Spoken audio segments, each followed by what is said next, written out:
안녕하십니까. 오늘은 부활 세 번째 시간, 성경의 맥으로 십자가와 부활이라는 내용으로 함께 은혜를 나누고자 합니다. 잠깐 기도드리시겠습니다. 만왕의 왕 되신 우리 주님, 고맙고 감사합니다. 주님의 은혜로 죽을 이 몸이 부활하여 지금 이제 영생을 얻은 자가 되었습니다. 성경 말씀을 통해 진리를 발견하게 가게 하시고 십자가의 도, 부활의 도를 깨우쳐 주시니 감사합니다. 오늘 십자가와 부활을 통해서 우리 하나님의 크신 뜻, 계시를 이 시간 깨닫는 시간 되게 하여 주시옵소서. 보지 못하고 듣지 못하고 어리석은 자로 살지 않게 하시고 주님의 은혜와 사랑을 깊이 묵상하고 또 깨닫는 복된 시간 되도록 주님 인도하여 주시옵소서. 성삼위 하나님, 저희들의 삶을 온전히 새롭게 하여 주옵소서. 만왕의 왕 되신 우리 주 예수님의 이름으로 감사하며 기도 올려옵나이다. 아멘.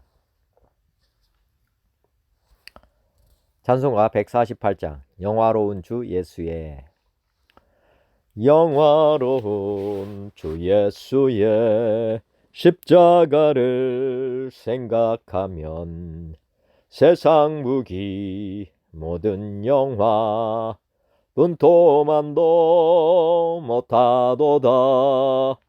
오 갈보리 오 갈보리 주 예수 나를 위하여 십자가에 못 박히신 보배로우신 나의 주 구주께서 죽으실 때 성전 휘장 찢어지어 구원의 길 여심으로 전국 기쁨 주셨도다.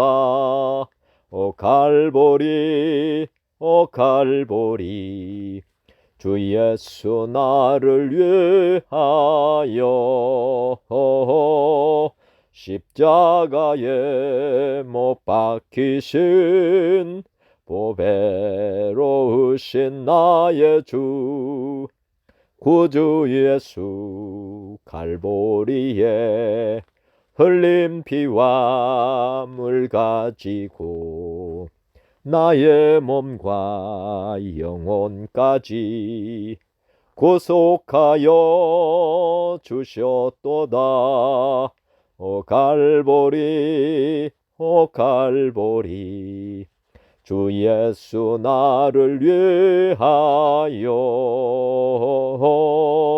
십자가에 못 박히신 보배로우신 나의 주 구주 예수 나를 위해 십자가에 죽었으니 그 사랑에 감격하여 이 몸 주께 드립니다.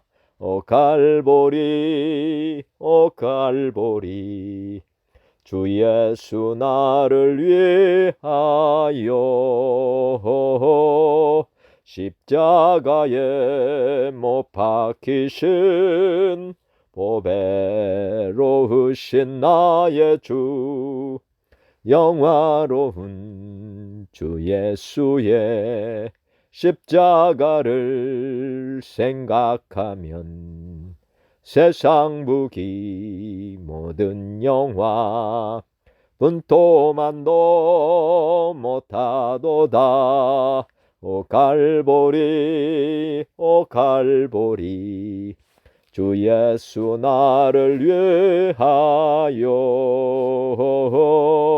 십자가에 못 박히신 보배로우신 나의 주 구주께서 죽으실 때 성전 휘장 찢어지어 구원의 길 여심으로 천국 기쁨 주셨도다.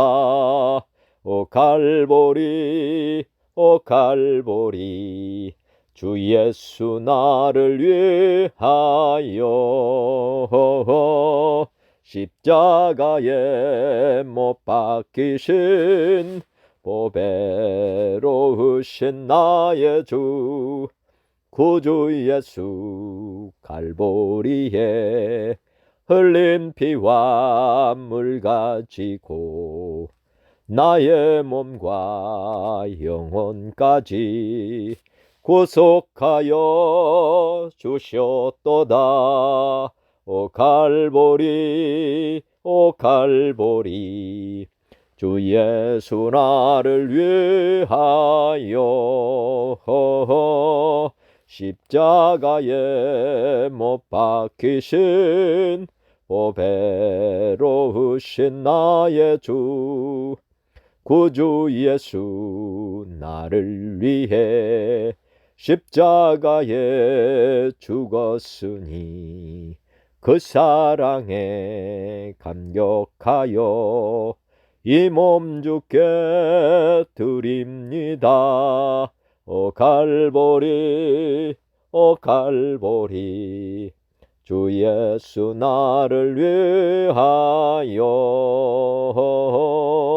십자가에 못 박히신 보배로우신 나의 주 구주 예수 나를 위해 십자가에 죽었으니 그 사랑에 감격하여 이 몸 주께 드립니다.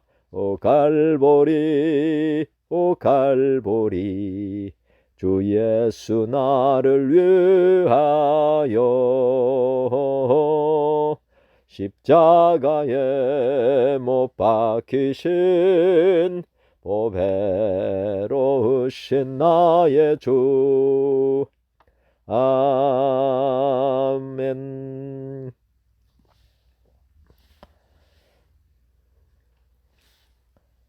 구약에 나타난 예수님.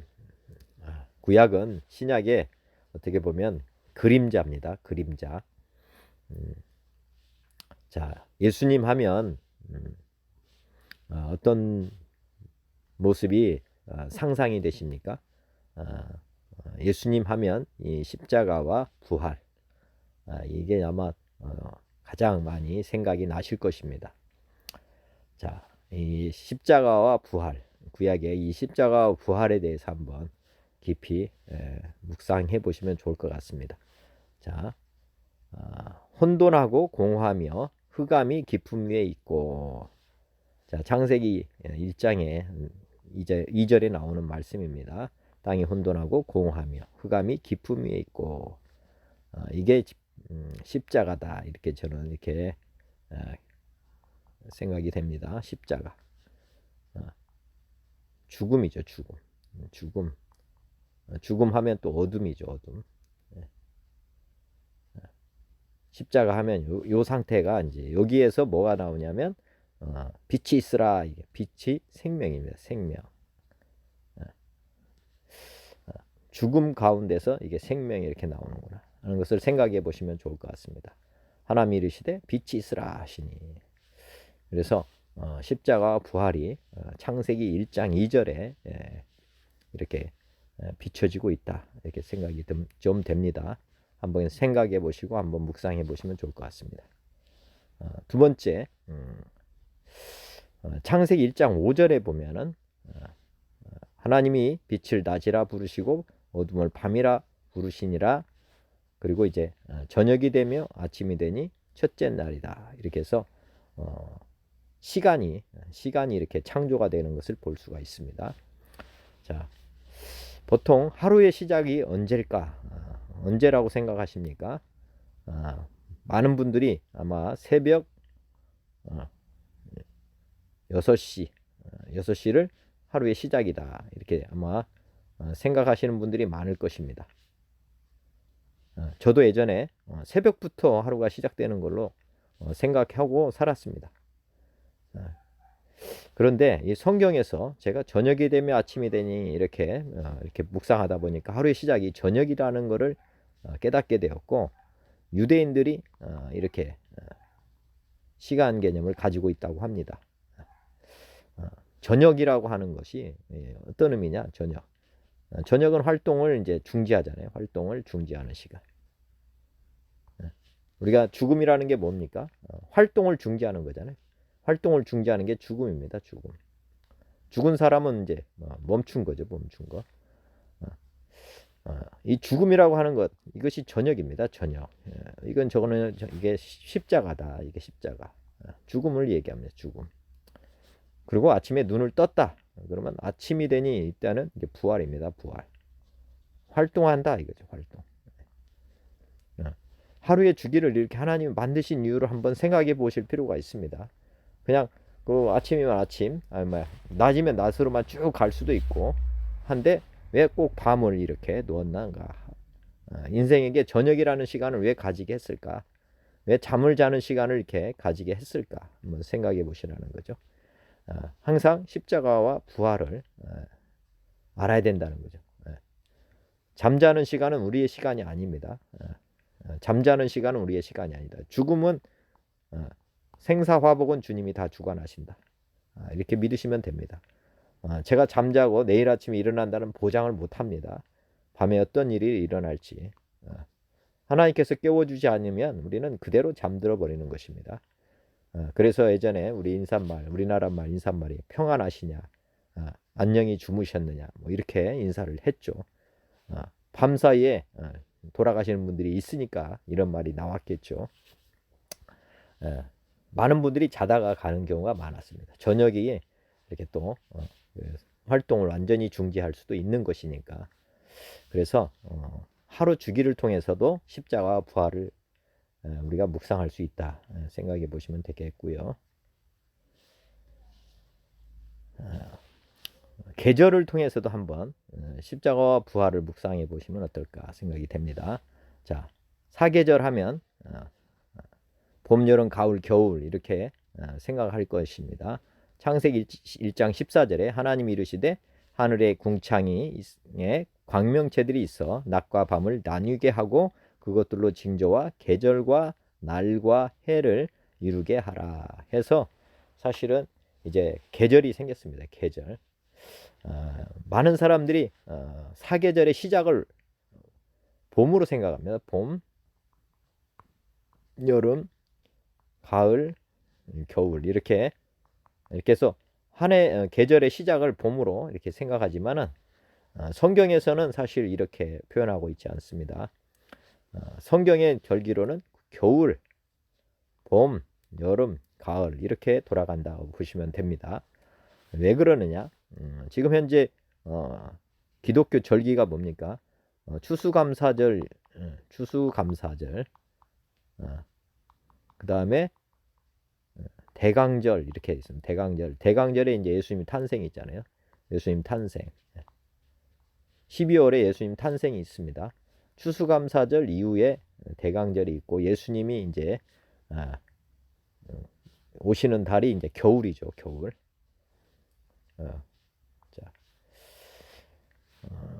농부를 한번 생각해 보면 농부는 사실은 이제 가을에 추수 끝나죠. 추수 끝나면 내년도에 씨감자를 보장합니다. 씨를 보존하죠. 농부는 씨를 잘 보존해야죠. 씨까지 다 먹어버리면 농사를 지을 수가 없으니까 씨를 잘 보존하고 이 씨를 심는 논을 준비하잖아요. 내년도에 하려면 거름도 하고 또 이런 모든 준비를 겨울에 다 해야 됩니다. 그리고 나서 그 위에 씨를 심는 것입니다. 씨를 준비도 하지 않고 씨를 뿌리면 추수할 게 없죠. 추수할 게 논이 쉬고 있는 것 같지만 이때 준비를 다 하는 것입니다. 그래서 시작이 겨울입니다. 겨울. 스포츠 선수들도 보면은 동계 훈련을 가잖아요. 동계 훈련을 쉽게 말하면 겨울의 시작이에요. 시즌의 시작은 겨울입니다. 겨울에 이제 이거를 훈련을 얼마나 하느냐에 따라서 요게 이제 뭐를 좌우하냐면 그 해에 성과를 좌우하는 것입니다. 성과를. 그러니까 이 준비하는 요게가 더 중요하다는 거죠. 아까 사람이 아까 저녁이 되며 이렇게 했잖아요. 저녁이 쉼입니다. 쉼. 잠이라고 하는 것이 보충이에요. 에너지를 얻는 시간입니다. 죽은 것 같지만 사실은 이때 에너지를 많이 하나님으로부터 공급받는 것입니다. 그리고 나서 새벽, 아침을 맞아야지 되는 거죠. 잠을 잘 자야지 사실은 하루 성과가 결정이 되는 것입니다. 이 죽음이라고 하는 것은 단지 이걸로만 끝이 아니라는 거죠. 죽음이라고 하는 것이 활동을 중지한다. 맞죠? 활동을 중지하는 거지만 우리의 활동을 중지하는 거예요. 우리의 활동. 이때 하나님이 활동하는 것입니다. 우리가 활동을 멈추면 하나님께서 우리에게 에너지를 부어놓는 기간이에요. 고난이라고 하는 것이 사실은 십자가라고 하는 것이 고난으로 우리에게 아무 유익이 없는 게 아니고 이때 많은 유익을 하나님께서 부어주시는 것입니다. 겨울에도 마찬가지죠. 우리가 십자가, 죽음이라고 할 수 있어요. 땅이 지금 놀고 있는 것처럼 보이잖아요.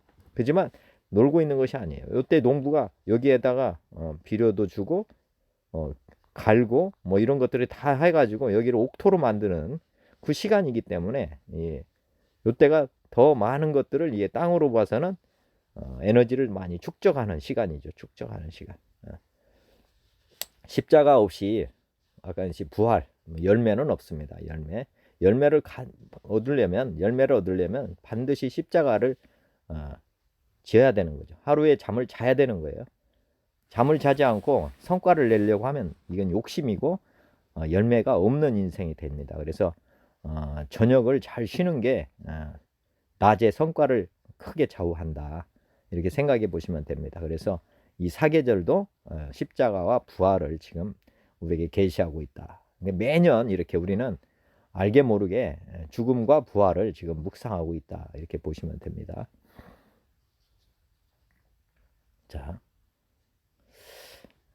식물을 이제 하나님께서 3일째 되는 날 식물을 창조하죠. 식물에게는 식물을 보면 나이테가 있고 씨가 있죠. 씨. 그다음에 잎이 있고 요거를 통해서 한번 십자가 부활을 한번 보시면 어떨까. 자, 창세기 1장 12절. 땅이 풀과 각기 종류대로 씨 맺는 채소와 각기 종류대로 씨 가진 열매 맺는 나무를 내니. 이렇게. 자, 나이테라고 하는 것이 뭐냐면 사계절의 흔적이죠. 사계절의 흔적. 나이테라고 하는 것은 이렇게 한 해 동안 자라서 이렇게 하나씩 이렇게 그러니까 연수를 이렇게 알 수가 있죠. 이렇게 살아온 흔적이 이렇게 나무에 이렇게 남는 것입니다. 이 나이테가 생기려면 봄, 여름, 가을, 겨울을 겪어야 되는 거죠. 크게 성장하다가 멈추는 단계가 꼭 필요하다는 거죠. 그러면 하나가 생기죠. 그 해에 또 성장했다가 멈추는 시간이 하나 이렇게 멈추는 시간이 아까 뿌리가 뭐를 하는 것입니까? 멈출 때 뿌리가 지금 그 준비를 하는 거예요. 많은 것들을 뿌리가 가지고 있다가 봄이 되면 그 뿌리에 있는 영양분을 한꺼번에 쫙 올려가서 이렇게 성장하는 거죠. 성장하고 또 가을이 되면 또 이렇게 멈추고 겨울이 돼서 또 준비했다가 한 번씩 팍팍 올려치는 거죠. 그래서 나이테는 식물에게 있어서 어떤 사계절의 흔적이다.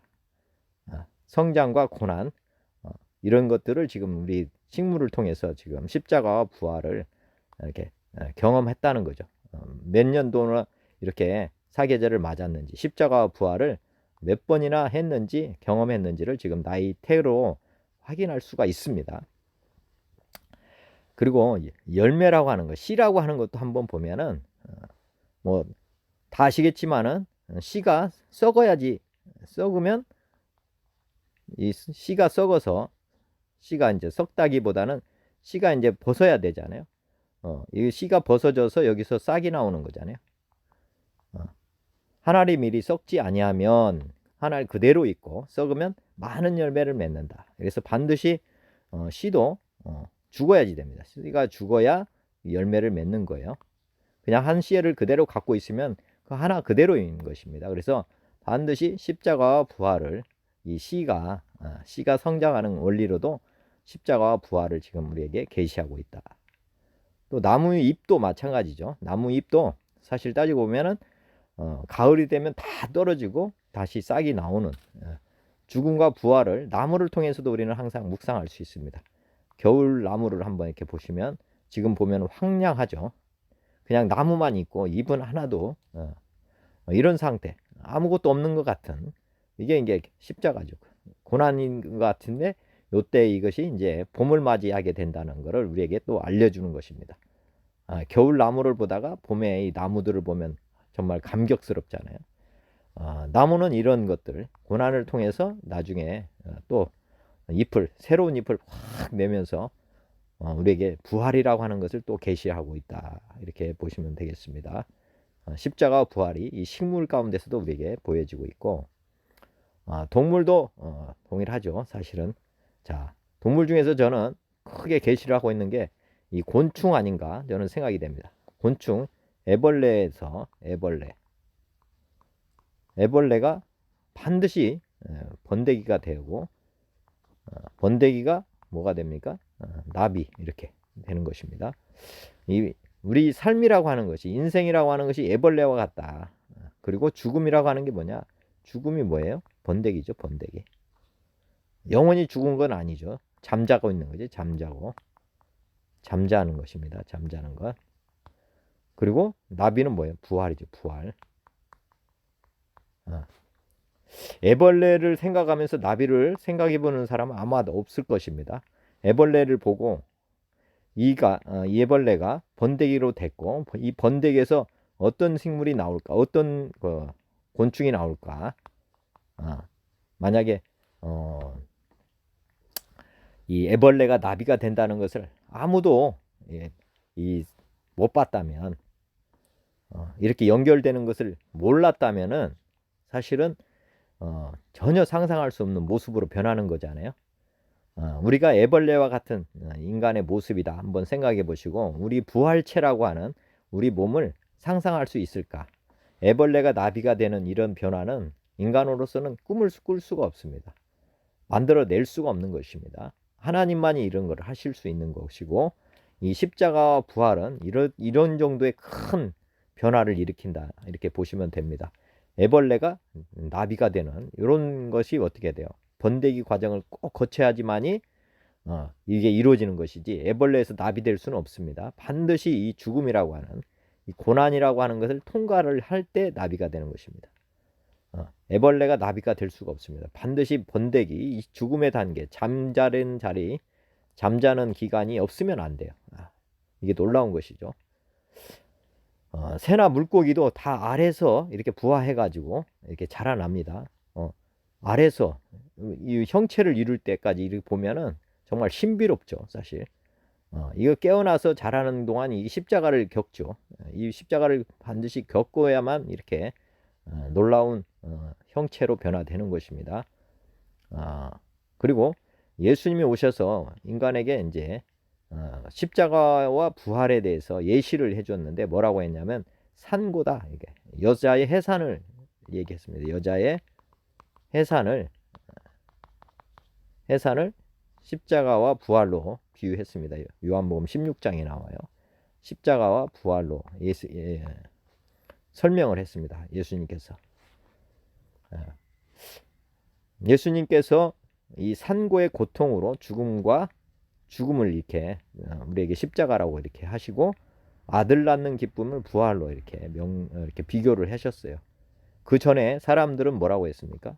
사람은 죽음이 끝이라고 생각했어요. 죽음이 끝. 그러니까 이 죽음은, 십자가라고 하는 요거를, 고난을 피하려고만 열심히 했죠. 그래서 십자가에 달리는 것에 대해서는 정말 고통스럽게 죽는 것 자체는 정말 비극이라고만 생각했는데, 그게 아니다 하는 것을 우리에게 깨우쳐 주셨습니다. 이 해산이라고 하는 것은 자식을 낳는 큰 기쁨이 있다. 그래서 즐거운 고통이다. 예수님은 그렇게 이제 죽음을 우리에게 말씀하고 있는 것입니다. 죽음을 피할 게 아니고 오히려 죽음을 기다려야 된다. 왜냐하면 즐거운 고통이기 때문에. 여성분들은 사실 매년 아이를 출산하면서 뭐를 경험한 거냐면 십자가와 부활을 몸으로 체험한 것입니다. 십자가와 부활을, 여성분들은. 이게 즐거운 고통이죠. 즐거운 고통. 애 낳는 고통은 즐거운 고통이다. 왜? 해산의 고통은 엄청나게 크잖아요. 그지만 아이 난 기쁨이 이것보다는 비교할 수 없이 커요. 이렇게. 이것을 여성분들은 자녀를 출산하면서 이걸 이미 경험한 겁니다. 경험. 십자가와 부활을 여자분들은 이미 경험을 했다는 거죠. 아이 낳는 그거를 예수님께서 이렇게 비교를 했기 때문에 자신도 모르게 십자가와 부활을 삶 가운데서 이미 경험을 했다. 이렇게 보시면 됩니다. 반드시 아이를 낳으려면 반드시 십자가를 겪어야죠. 고통을 겪어야죠. 상고의 고통을 겪어야만 아이가 나오잖아요. 아이를 낳지 요즘은 뭐 제왕절개 수술을 해가지고 이 십자가 고통을 아예 없애려고 해요. 그냥 수술해서 하지만 그래도 고통은 있죠. 그죠? 반드시 크든 작든 이 산고의 고통 없이 아이가 출생할 수가 없습니다. 그리고 이 십자가 고통이 크면 클수록 사실은 아이는 고통 같지만은 아주 단단하게 쉽게 말하면 그냥 아무 고통 없이 나온 아이보다는 훨씬 더 강한 아이로 자랄 수가 있습니다. 강한 아이로 살 수가 있어요. 왜냐하면 이 상고의 고통이 이 십자가라는 것이 어린아이도 태어날 때부터 크게 경험하는 사람이 큰 기쁨을 앞으로 누릴 수 있는 거거든요. 그래서 이 고통이 출산할 때 두려움을 갖지 않는 것도 굉장히 중요하다. 그리고 우리가 죽음을 맞이하는 것도 이제 즐거운 고통이다 하는 것으로 이 십자가 다음에 부활이 있다는 것을 항상 우리 이제 잊어버리면 안 되기 때문에 성경에서도 계속 구약에서 십자가 부활을 계시하고 있었다. 인간에게 이 십자가와 부활은 떼야 뗄 수 없는 그런 관계다 하는 것을 생각해 보시면 좋겠습니다. 인류의 아담의 첫 번째 아들 가인과 아벨의 삶에서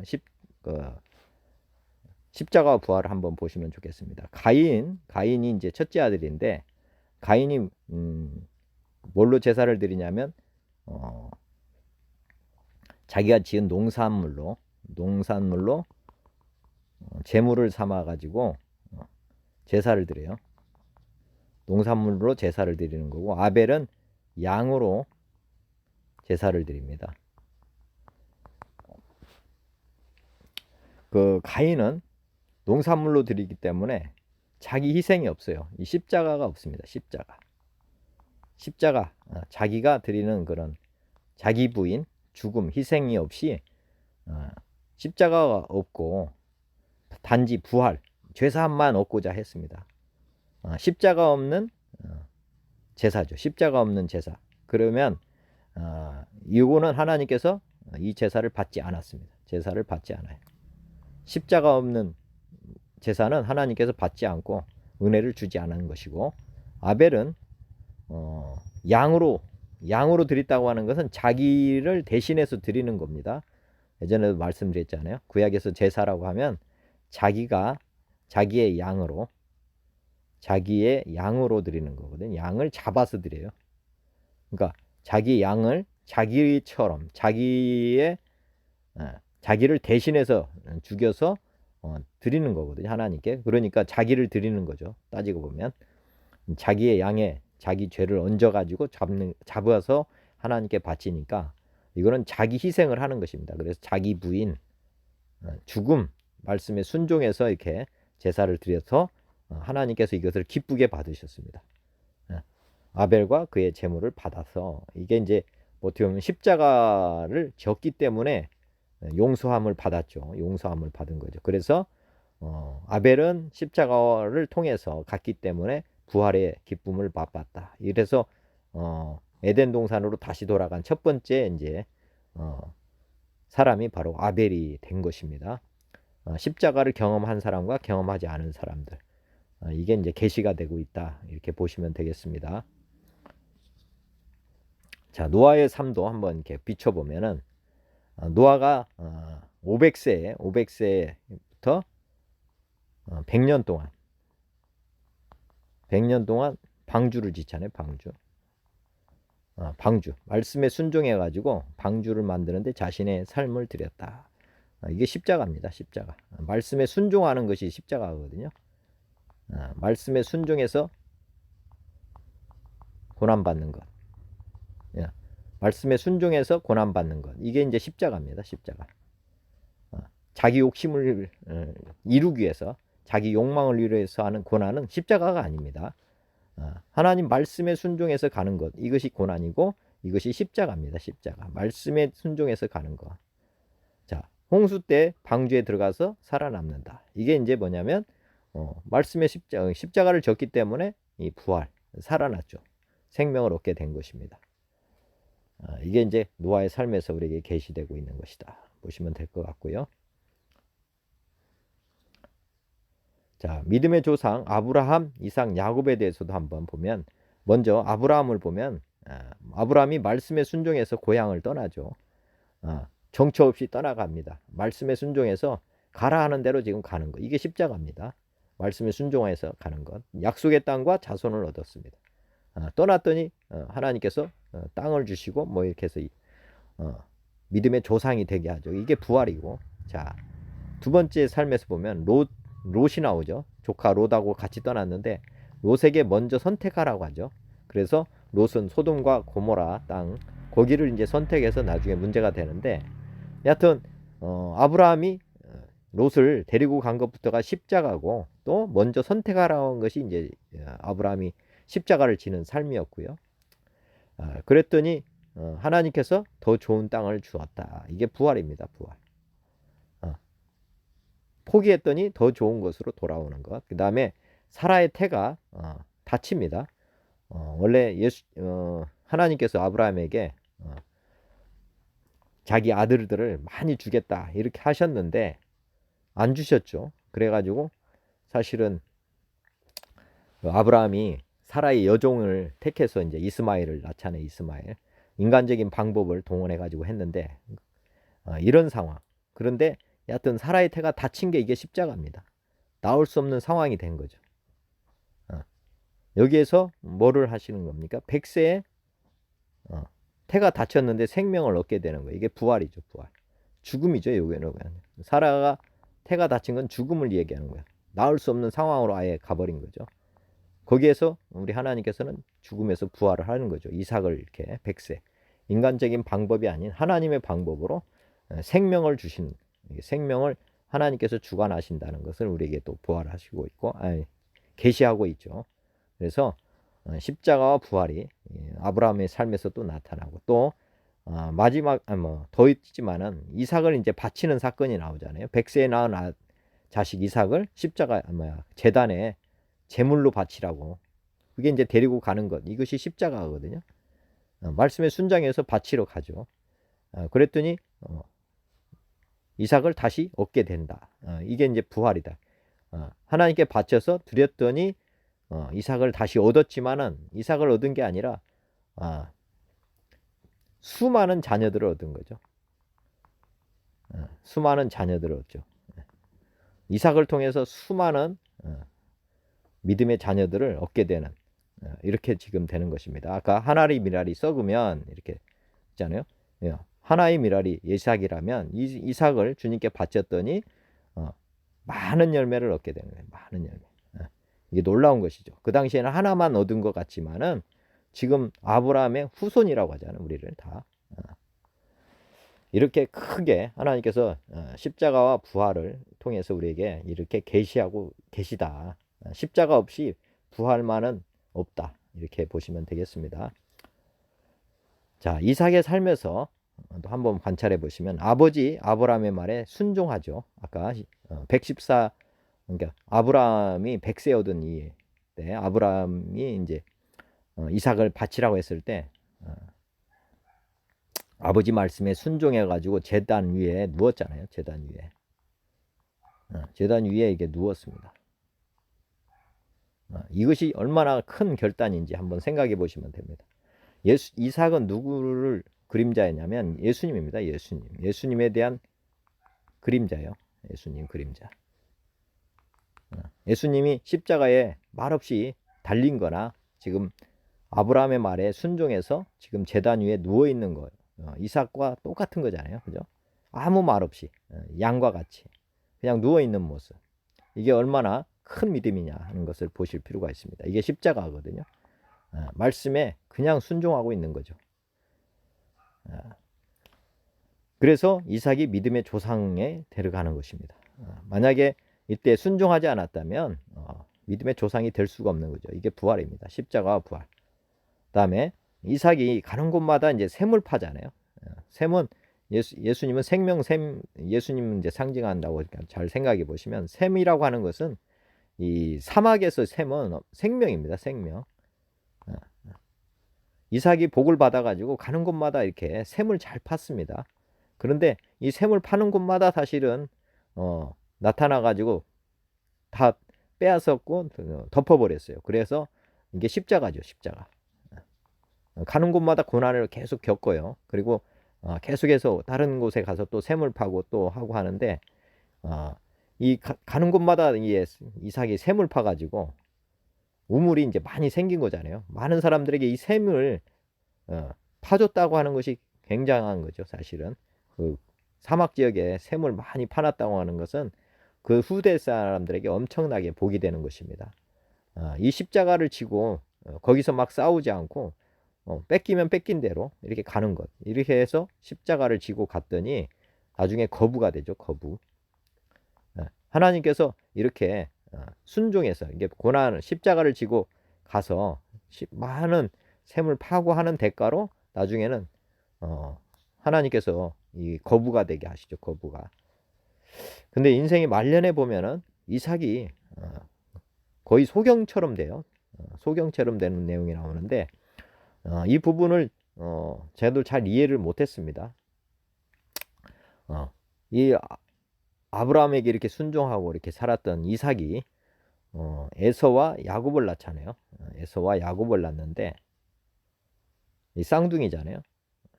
근데 이삭은 에서를 편애하고 리브가는 야곱을 편애합니다.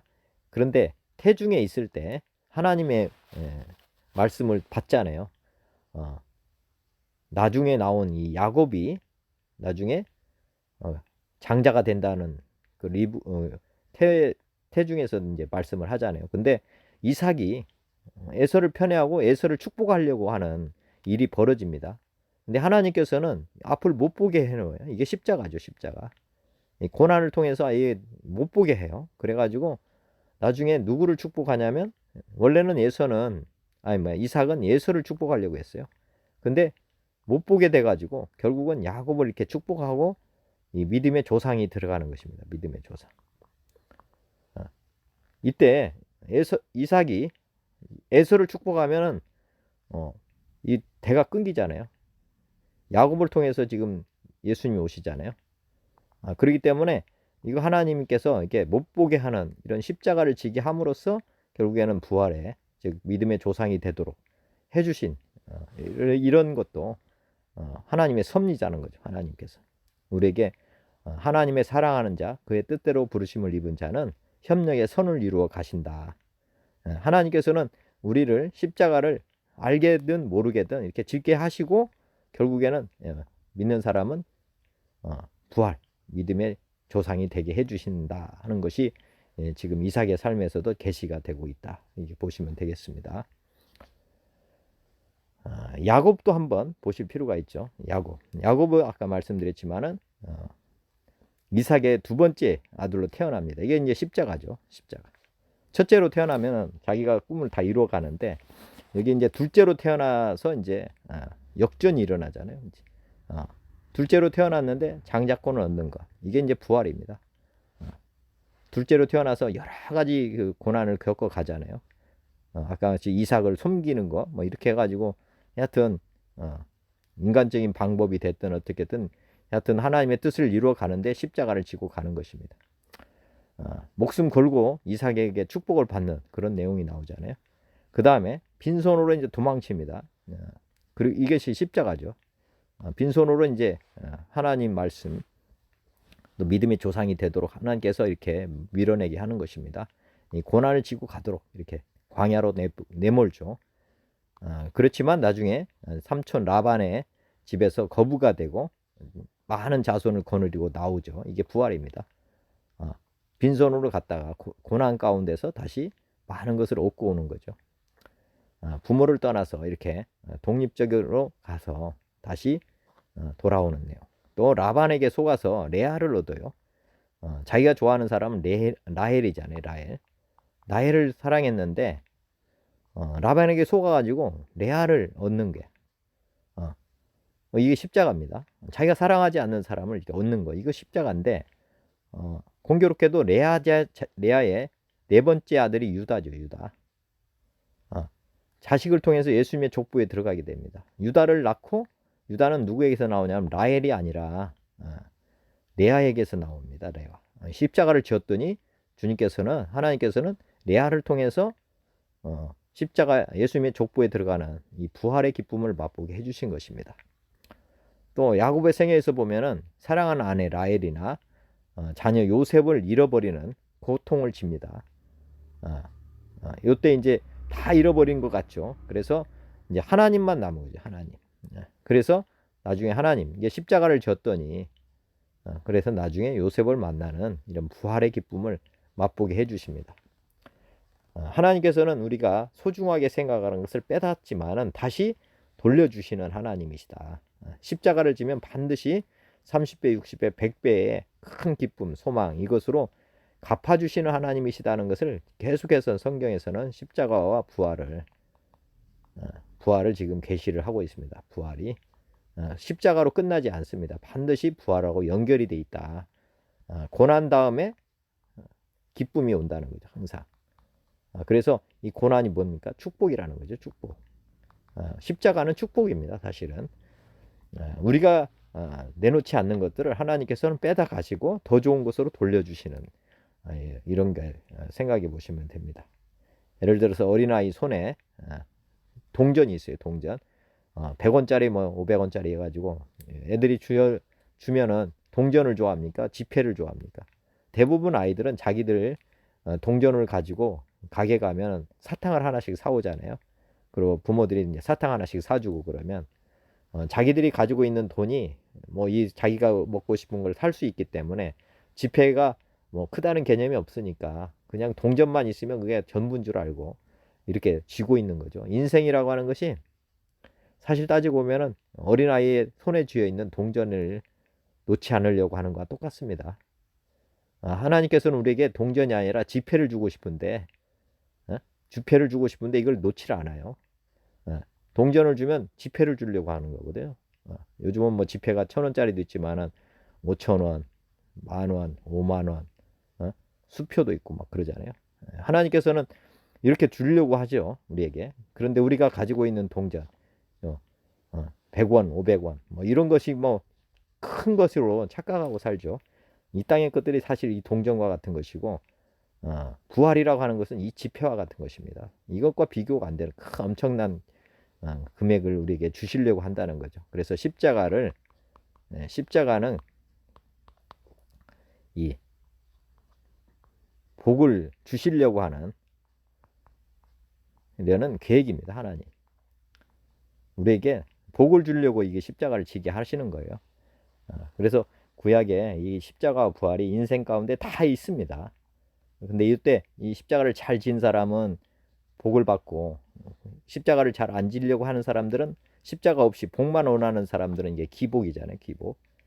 기복 신앙들. 이 사람들은 얼마 못 가고 끝이 나는 그렇게 나는 삶으로 우리 성경에 나오고 있습니다. 자, 요셉의 삶도 한번 보시면은 요셉은 늦둥이로 태어나죠. 이게 십자가입니다. 늦둥이로 태어났다. 라헬을 통해서 이제 태어난 아이죠.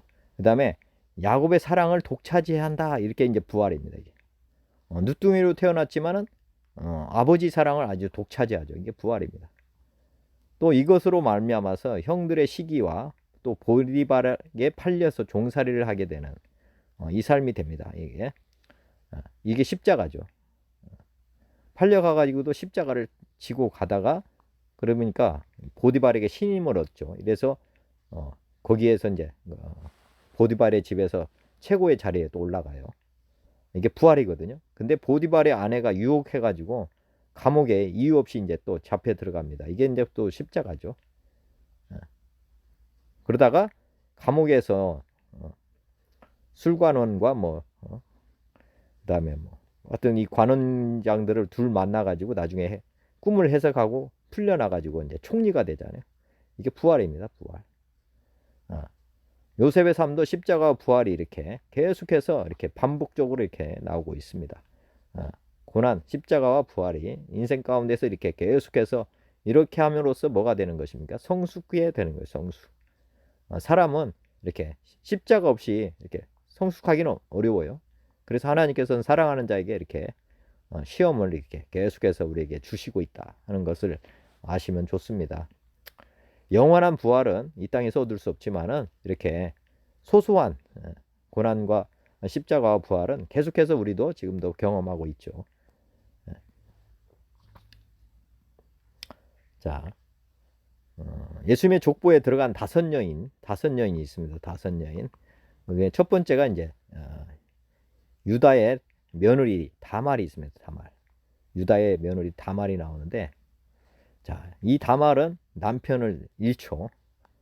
남편을 잃고 그다음에 그 동생도 또 같이 살게 됐는데 그도 잃고, 그다음에 그 세 번째 아들을 유다가 주지 않죠. 그리고 나서 이제 친정으로 돌아가서 이제 십자가를 지고 사는 것입니다.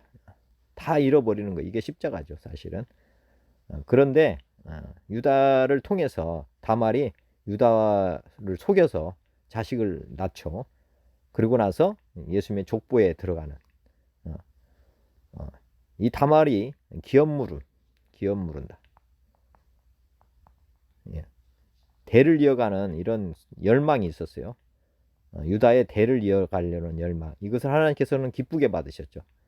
그래서 사실은 그 며느리하고 유다가 정말 우리로 보면은 엄청나게 불륜인지 알아요. 불륜인데 하나님께서는 이 기업 물음, 대를 물린다고 하는 이것을 굉장히 하나님 높이 평가를 하신 거죠. 그래서 이 다말을 통해서 예수님이 유다를 통해서 예수님의 족보가 이제 이어지고 유다가 예수님의 족보에 들어가는 그런 부활의 기쁨을 누리게 된 거죠. 이 여인을 통하지 않았다면 사실은 이게 자식이 안 나오는 거잖아요. 다말이 없었다면 예수님이 족보가 이제 다른 방법으로 아마 열렸을 거고 유다는 족보에 들어가지 못하는 그런 사람이 됐을 것입니다.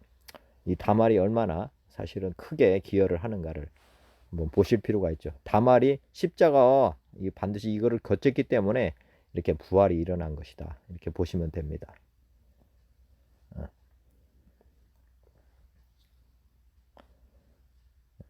모세오경도 보면은 광야 40년 동안에 출애굽한 조상들이 다 여기서 죽죠. 이게 십자가 죽음입니다. 죽음.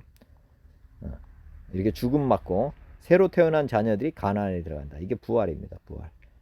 부활이라고 하는 건 죽고 새로운 자가 들어가는 것. 거듭남이죠. 거듭남. 거듭나는 것이 이제 부활입니다. 그다음에 성소에 이제 번제, 소제, 화목제를 바치잖아요. 제사를 드리는 것. 이것이 십자가입니다. 이게 십자가는 죽음을 얘기해요. 죽음. 우리 자신을 이렇게 드리는 거죠. 우리 자신을 드리는 거. 이게 십자가입니다.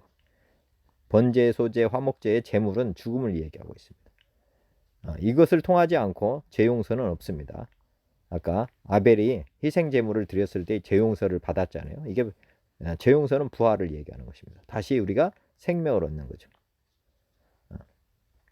그 다음에 대속죄일에 두 염소를 바치는 내용이 나옵니다. 대속죄일에 주 염소 중에 한 염소를 잡아서 번제로 드립니다. 이것은 십자가를 얘기하고 있거든요.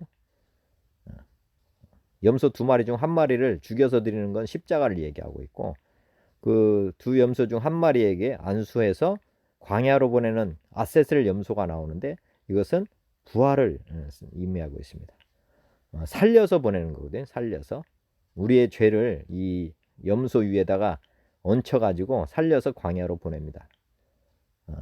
이 광야로 간 염소는 이게 유한하잖아요. 유한. 그래서 가다가 죽어요. 그래서 인간의 죄를 영원히 옮길 수가 없어요. 그래서 구약은 우리가 완전한 의인이 되는 것이 불가능한 것입니다. 모형은 있죠, 모형. 번제를 드림으로 십자가와 부활이 있지만은 염소가 유한한 생명을 가지다 보니까 우리의 죄가 영원히 옮겨지지를 못해요. 근데 신약에서 예수님이 십자가와 부활이잖아요. 예수님은 우리의 죄값을 위해서 번제로 드려 주셨고, 또 아세셀 염소인데 염소가 어떻게 돼요? 영원한 염소라고 한번 보시면은 영원히 죄를 옮겨 가버리잖아요. 그러면 이게 예수님의 부활은 우리의 죄를 완전히 멀리 옮겨갔다, 이렇게 보시면 됩니다. 그래서 우리 하나님께서 우리를 믿으면 우리가 의인이 되는 것, 의인이 된다. 더 이상 죄를 짓지 않는 존재가 된다는 거죠. 이 아사셀 염소가 살아있다면 구약에서도 죄 없는 거예요. 죄가 없었을 것인데 광야로 간 염소는 뭐 잡혀 죽든지 아니면 가다가 죽든지 뭐 해가지고 인간의 죄를 영원히 옮기지를 못했기 때문에 영원히 죄인이죠. 사람이 구약에서는 죄인이라고 결론이 나는 것입니다. 죄를 다 옮기지 못하니까. 그렇지만 지금 신약에서는 영원하신 분, 영생하시는 예수님께서 우리의 죄를 가지고 가셨기 때문에 우리는 이제 죄에서 벗어났다, 이렇게 보시면 됩니다. 모세오경도 이렇게 십자가와 부활을 지금 말씀하고 있고, 여리고성에서 들어가서 한 이제 두 번째 여인이 누구 나오냐면 기생 라합이죠. 기생 라합. 족보에 들어간 두 번째 여인이 기생 라합인데, 자, 하나님이 애굽에서 나올 때부터 한 기적들과 가나안 땅을 이스라엘에게 주셨음을 깨닫고 이스라엘의 정탐꾼들을 살려주는, 이게 이제 십자가입니다. 라합이 이런 모험을 하여 살려주면 나중에 이 배반이기 때문에 뭐라고 그래요? 반란을 일으키잖아요. 나라를 팔아먹은, 이게 십자가입니다. 자기 목숨을 걸고 이런 거를 한 거거든요.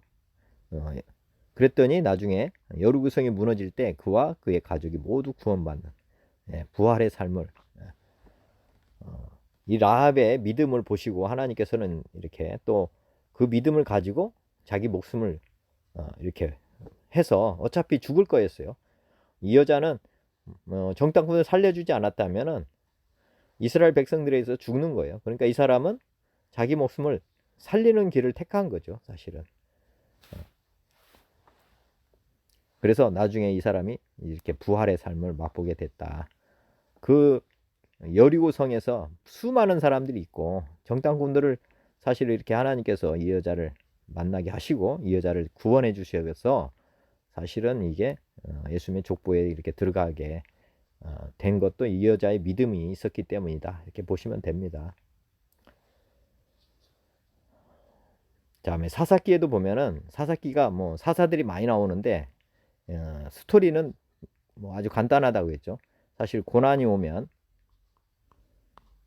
간구를 하고, 그러면 하나님께서 사사를 보내고 그 다음에 방탕해지게 되고, 그러면 이제 죄를 짓고, 이 죄죠, 죄를 지으면 또 하나님이 이방인들을 보내서 고난을 받게 하고, 이게 고난이 이제 십자가거든요.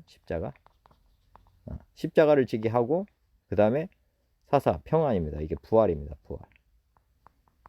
사사는 부활이라고 보시면 돼요. 그래서 사사리가 다스리는 동안 이 평안을 얻는 게 이게 부활입니다. 이것이 계속해서 이 사이클로 이게 사사기가 계속 반복이 되는 것입니다. 그래서 고난과 평안, 이 고난과 평안이 반드시 이렇게 짝으로 되어 있다. 그래서 십자가와 부활은 짝입니다.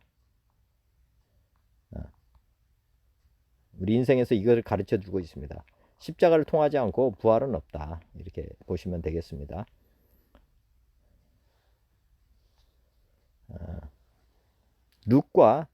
룻기가 있는데, 룻기에 이제 룻과 나오미 인생을 한번 보면, 룻의 시어머니 나오미는 남편과 자식을 살기 위해서 이제 이방 땅에 가잖아요. 근데 여기서 다 죽습니다. 잃어버리는 거. 그래서 며느리와 자기만 남는, 이게 이제 십자가죠.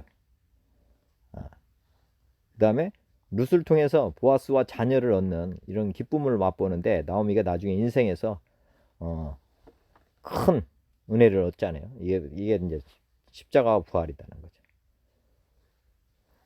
그 다음에 룻도 보면은 남편을 잃고 나오미를 섬긴다. 이게 사실은 이방 여인 룻이 자기 고향으로 돌아가도 돼요.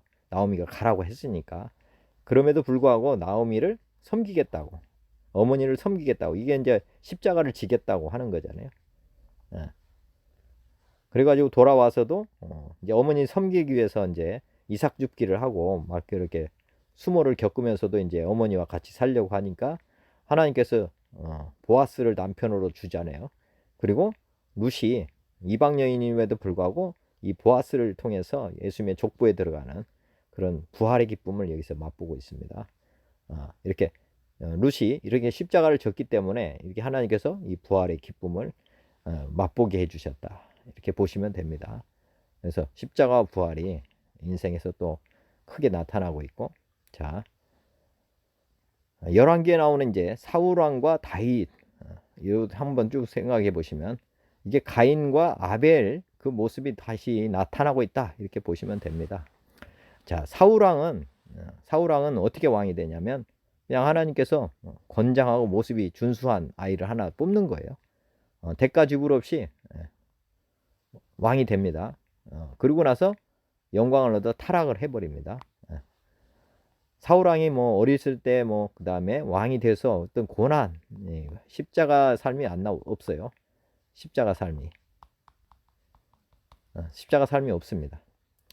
그래서 결국에는 십자가 없는 부활은 망하는 것입니다. 망하는 것. 그것임을 이렇게 암시하고 있죠. 사실은. 그다음에 다윗 왕을 한번 보시면 다윗은 형제들이 많았지만은 그 양치기를 했어요. 제가 볼 때는 교육도 많이 못 받았을 것 같아요. 양치기로 인생을 보냈던 사람입니다. 그래서 이 다윗이 잘하는 게 돌팔매잖아요. 돌팔매죠. 얼마나 오랫동안 양치기를 했는가. 그리고 그 애로움을 그 시를 쓰면서 밤하늘의 달을 보면서 기도하고 찬양하고 이런 삶을 고난 가운데서 한 것입니다. 괴로움 가운데 했겠죠. 외로움 가운데서도. 그리고 사울을 통해서도 엄청난 고난을 받는 내용이 나옵니다.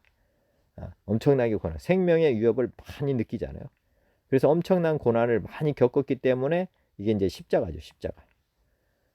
그리고 나서 이스라엘의 왕이 됩니다. 이스라엘의 다윗 왕과 같은 사람이 없죠.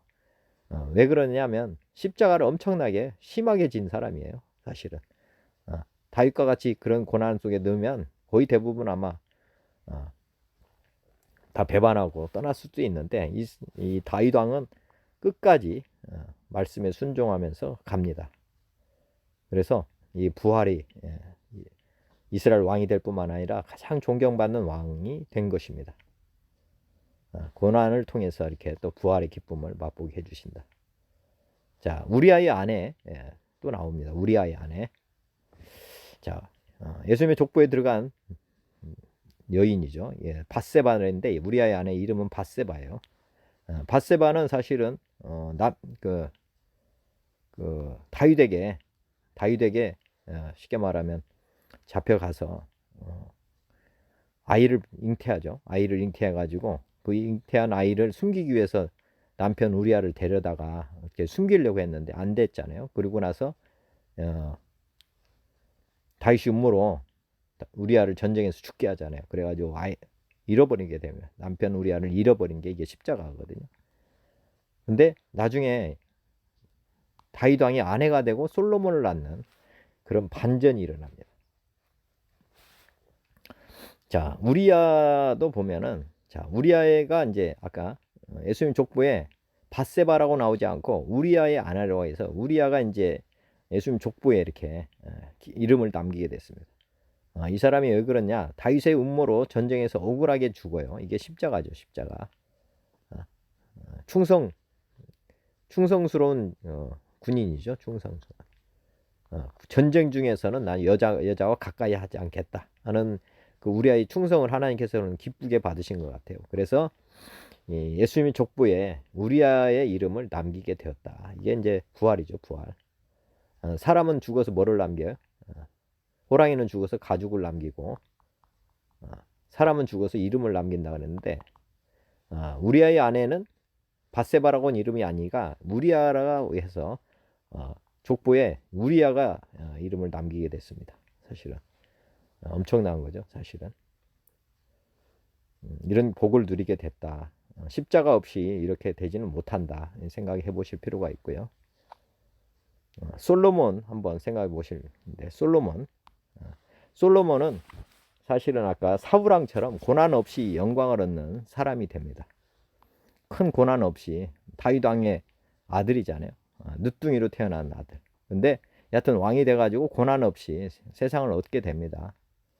그래가지고 타락을 하죠. 사실은 영광을 엄청나게 받아가지고 결국에는 타락을 하고 솔로몬의 대적자들을 일으켜요. 하나님께서. 그래가지고 나중에 보면 이게 십자가를 지죠. 고난. 인생 가운데서 마지막에 고난을 받게 하십니다. 그러니까 사울왕하고 좀 다르죠. 하나님께서는 이제 유다를 통해서 예수님이 오셔야 되기 때문에 솔로몬을 버리지는 않아요. 그래서 나중에 십자가의 고난 속에 들어갔고 요때 아마 전도서와 아가서를 기록한 거 아닌가 하는 생각이 됩니다. 그래서 이게 부활이죠. 전도서만 기록하지 않고 세상을 얻는 지혜잖아요. 세상을 얻는 지혜. 세상을 얻는 지혜만 썼다면 솔로몬은 뭐 사울왕과 다름이 없다고 저는 생각이 되는데 하나님께서는 마지막에 대적자를 일으키면서 십자가를 다시 지게 해요. 그래서 전도서의 내용이 뭐냐면 인생의 본분이 무엇이냐를 이제 기록으로 남겼죠. 그래서 하나님을 경외하고 하나님을 말씀을 순종하는 것, 이것이 인생의 본분이다. 인생의 본분임을 우리에게 말씀하고 있습니다. 이게 부활이라는 거죠. 하나님을 섬기고 사는 것, 이것이 인생의 본분이다 해가지고 이 전도서와 아가서를 기록하는 영광을 누리게 해주셨습니다. 자, 욥도 보면은 욥이 나오죠. 욥기서. 욥이 다 잃어버리죠. 자식들도 잃고 부도 잃고 종들도 잃고 명예도 잃고 그 다음에 나중에 자기 생명은 남았지만은 몸도 거의 다 망치는, 이렇게 다 잃어버리는, 이게 십자가거든요. 그리고 나서 여기를 끝까지 잘 인내해 가니까 다시 다 얻습니다. 다시 다 얻고 거부가 다시 되죠. 그 이전보다도 더 큰 거부가 됩니다. 이게 부활입니다. 부활. 십자가를 통해서 부활을 보고, 부활이라고 하는 건 하나님을 보는 거예요. 하나님 얼굴을 뵙게 되었나이다. 그 전까지는 욥이 잘 섬겼지만은 하나님을 직접 이렇게 만나지는 못했죠. 그렇지만 이 십자가를 통해서, 이 고난을 통해서 나중에 부활이 되고 또 하나님을 이렇게 직접 이제 더 대면하게 됐고 보게 됐다는 것입니다. 그러니까 고난이 우리를 더욱더 복된 길로 가게 한다 하는 것을 성경에서는 지금 보여주고 있다. 자, 구약이 어떤 거냐면, 구약은 이스라엘이 멸망한다. 옛사람은 죽는다. 죽음으로 끝나는 게, 죽음 십자가로 끝납니다. 구약은. 이스라엘, 아담, 이거 다 옛사람은 죽음이다. 십자가로 끝난다. 이것이 인생의 결론입니다. 그냥 신약의 결론은 뭐냐면 죽은 자가 새 사람으로 살아난다. 그래서 구약은 십자가, 시작은 부활입니다. 부활. 죽은 자가 부활하는, 요거를 지금 성경에서는 크게 계시를 하고 있죠. 인생에서도 아까 죽음과 부활, 십자가 부활이 계속 반복되는 것이지만, 한 사람의 인생에도 십자가 부활이 반복으로 일어나지만, 이 세상도 사실은 지금 이 세상은 언젠가는 심판을 받을 겁니다. 없어지고 새 하늘과 새 땅이 온다. 이게 부활한다. 이걸 지금 말씀하고 있잖아요. 계시록에서도. 자, 그래서 제 의견은 구약의 인물들을 보실 때 먼저 그 삶이, 한 사람 한 사람의 삶, 또 그 이스라엘 민족이 이제 가는 길 한번 잘 묵상해 보시면 그 삶이 고난을 어떻게 대처하는지를 보면 된다. 고난을 어떻게 대처하는가. 우리 인생에 큰 도움이 된다는 게, 우리가 고난이라고 하는 것이 나쁜 것만은 아니다는 거죠. 반드시 유익이 있다는 거예요. 유익. 하나님이 우리의 유익을 위해서 이 고난을 주신다. 이렇게 보시라는 거죠. 이게 십자가는 부활을 전제로 하는 거예요. 부활을 주시기 위해서 하는 거죠. 죽음이라고 하는 게. 많은 사람은 고난 없는 부활만을 얻고자 합니다. 많은 사람들이 이제 기도하는 거 보면 고난이 오면 빨리 이 문제를 풀으려고 해요. 하나님께 기도해가지고 지나가게 해달라고. 그렇게 쉽게 우리 하나님께서는 고난을 주시는 게 아니에요. 말로 해서 하는 게 아니라 몸으로 이 고난을 겪어가게 하신다. 왜 그러냐면 아까 번데기가 돼야만 나비가 되잖아요. 번데기 과정을 생략할 수가 없습니다. 40일 번데기를 하려면 40일 꼭 채워야 되는 거예요. 뭐 10일만 해서는 안 된다는 거죠. 이게 하나님께서는 이런 때가 있을 때까지 이렇게 시간을 우리가 드리기를 원한다는 거죠. 그래서 고난이 오면은 첫째는 묵상을 해야 돼요. 첫째는 이 문제를 어떻게 해서 왔는지 하나님을 바라보시면서 그리고 하나님이 어떻게 해서 이 고난을 나에게 지금 주시고 있는지 깊이 시간을 가지고 묵상을 해야 되는 것입니다. 그리고 그 고난을 해결해 가야 되는 거예요. 짊어지고 가야 되는 거죠. 십자가를 지어야 되는 거죠. 십자가를 지려고 해야 돼요. 지고 가야만 되는 거지. 예를 들어서 이제 뭐 쉽게 표현하면 학교에서 선생님이 숙제를 내잖아요. 숙제를 냅니다. 숙제가 이제 고난이라고 볼 수 있거든요. 고난. 십자가죠. 십자가. 근데 이 숙제를 내가 푸느냐 다른 사람이 푸느냐 이거 생각해 보라는 거죠. 내가 풀면은 뭐 해야 되는 거야? 부활이 됩니다. 부활. 성적이 올라가잖아요. 근데 다른 사람이 해주면은 안 되는 거죠. 이 고난을 다른 사람이 진 거잖아요. 숙제를 다른 사람이 한다는 말은 십자가를 다른 사람이 지고 영광은 내가 얻어요. 숙제를 내니까. 그지만 나중에 실력이 자라지 않죠. 그래서 이 사람은 떨어지는 것입니다. 성적이 떨어지는 거예요. 시험 보면 뻔할 뻔짜죠. 자기가 공부해서 푸는 사람은 성숙하게 되는 거예요. 열매를 많이 거두는 거죠. 십자가를 지고 가니까. 그래서 인생에서 오는 이 고난이라고 하는 것이 무엇이냐? 숙제라고 보시면 됩니다. 숙제. 예를 들어서 건강에 문제가 생겼다. 뭐 이렇게 생각하기 쉽게 자기 건강은 누가 해결해야 되는 거예요? 자기가 해결해야 되잖아요. 자기 건강은 자기가 해야 되는데 개선해야 하잖아요. 개선. 운동을 한다든지 식생활을 바꾼다든지 뭐 수면 생활을 뭐 바꾼다든지 자기 삶을 바꿔야 돼요. 자기 삶을 회개를 해야 돼요. 그런데 대부분은 뭐 이거 건강을 얻으려고 할 때 뭐 약 처방을 받는다. 이거는 근본적인 치료가 아닙니다. 근본적인 치료가 될 수가 없습니다. 우리 몸에 더 약화시키는 거예요. 우리 몸을 더 약해지는 거. 아까 약 처방을 하는 것이 숙제를 누가 하는 거나 똑같냐면 다른 사람이 하는 거와 똑같은 것입니다. 다른 사람. 우리 몸이 약을 먹을 때와 이렇게 습관을 바꿔가지고 이렇게 했을 때 다르겠죠. 그죠? 우리 몸이 이렇게 하면 강건해지는 거예요. 강건해지는 거죠. 운동도 하고 식습관도 바꾸고 수면도 잘하고 하면 병에 이제 안 걸리는 거예요. 이렇게 하면. 그렇지만 약이 들어가잖아요. 그러면 우리 몸은 이 약에 반응을 해요. 약에 의해서 반응을 해버립니다. 그래서 활동을 더 안 해요. 예를 들어서 소화제를 먹었다 그러면 유가 어떻게 될 것 같아요? 소화 분비를 안 해요. 약이 와서 해주니까 자기 역할을 안 하는 것입니다. 그러니까 약을 먹으면 만성으로 이제 병이 우리 안에 거하게 되는 것이에요. 우리 몸이 이제 활동을 아예 안 해버리고 외부에 의존하는 형태로 바뀌어 버리니까. 그래서 약을 먹고 계속 가는 것입니다. 술을 먹는 듯이 약을 먹어서 치료하면 더 많은 약을 먹게 돼요. 왜? 몸은 그 활동을 서서히 안 해버리고 다른 이의 도움을 받아서 움직이기 때문에 몸이 더 약해지는 것입니다. 이 원리를 잘 아실 필요가 있어요. 그래서 저는 사실은 뭐 가을이 되면은 뭐 독감 예방 접종을 하죠. 독감 예방 접종. 이게 우리를 강하게 하냐? 강하게 하지 않습니다. 약하게 하는 거예요. 이거 우리 체질을 약하게 만들어 가는 거예요. 병원에서 이 백신 접종을 많이 하게 되면 이게 수익이 높아지잖아요. 수익이 높아져요.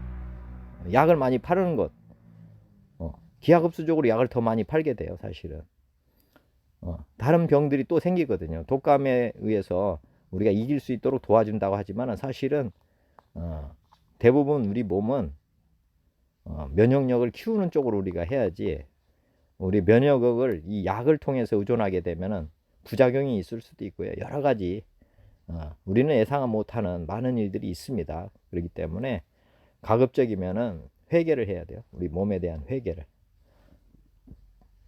그거를 생각해 보시면 좋겠다 하는 생각입니다.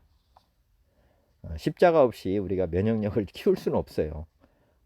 우리가 몸을 하나님의 거하는 성전이기 때문에 잘 보존해야 됩니다. 사실은 아까 잠 잘 자고 잘 먹고 또 적절히 운동시켜주고 우리는 관리자로서 그 일을 해야 된다는 거.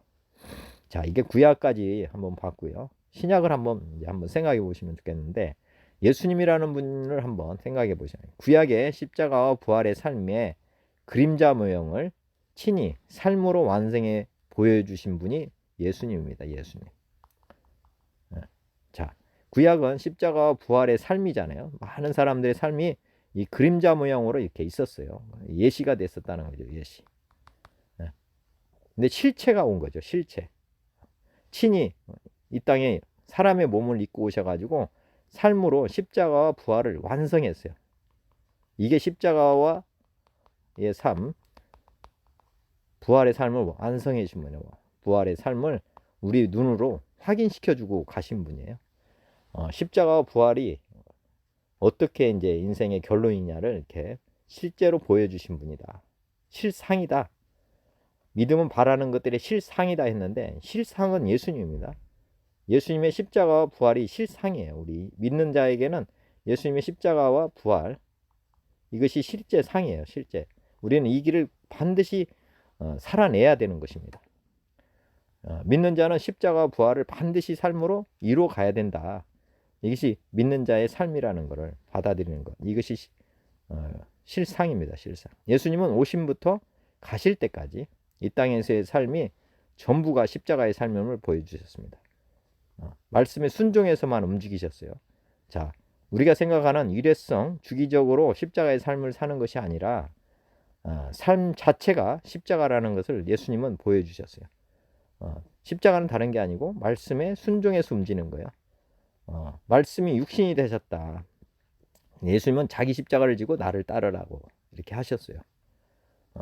이 십자가를 띄엄띄엄 메고 보는 게 자기 십자가를 아예 지고 나를 항상 따르라고 명령하고 있는 것도 생각해 보셔야 되고, 예수님은 십자가의 삶을 마치시고 본향으로 돌아가셨다. 반드시 이 삶이 우리가 바라는 삶이 된다는 거죠. 우리가 원하는 삶도 예수님은, 하나님은 우리에게 이 삶을 우리에게 지금 요구하고 있다는 거죠.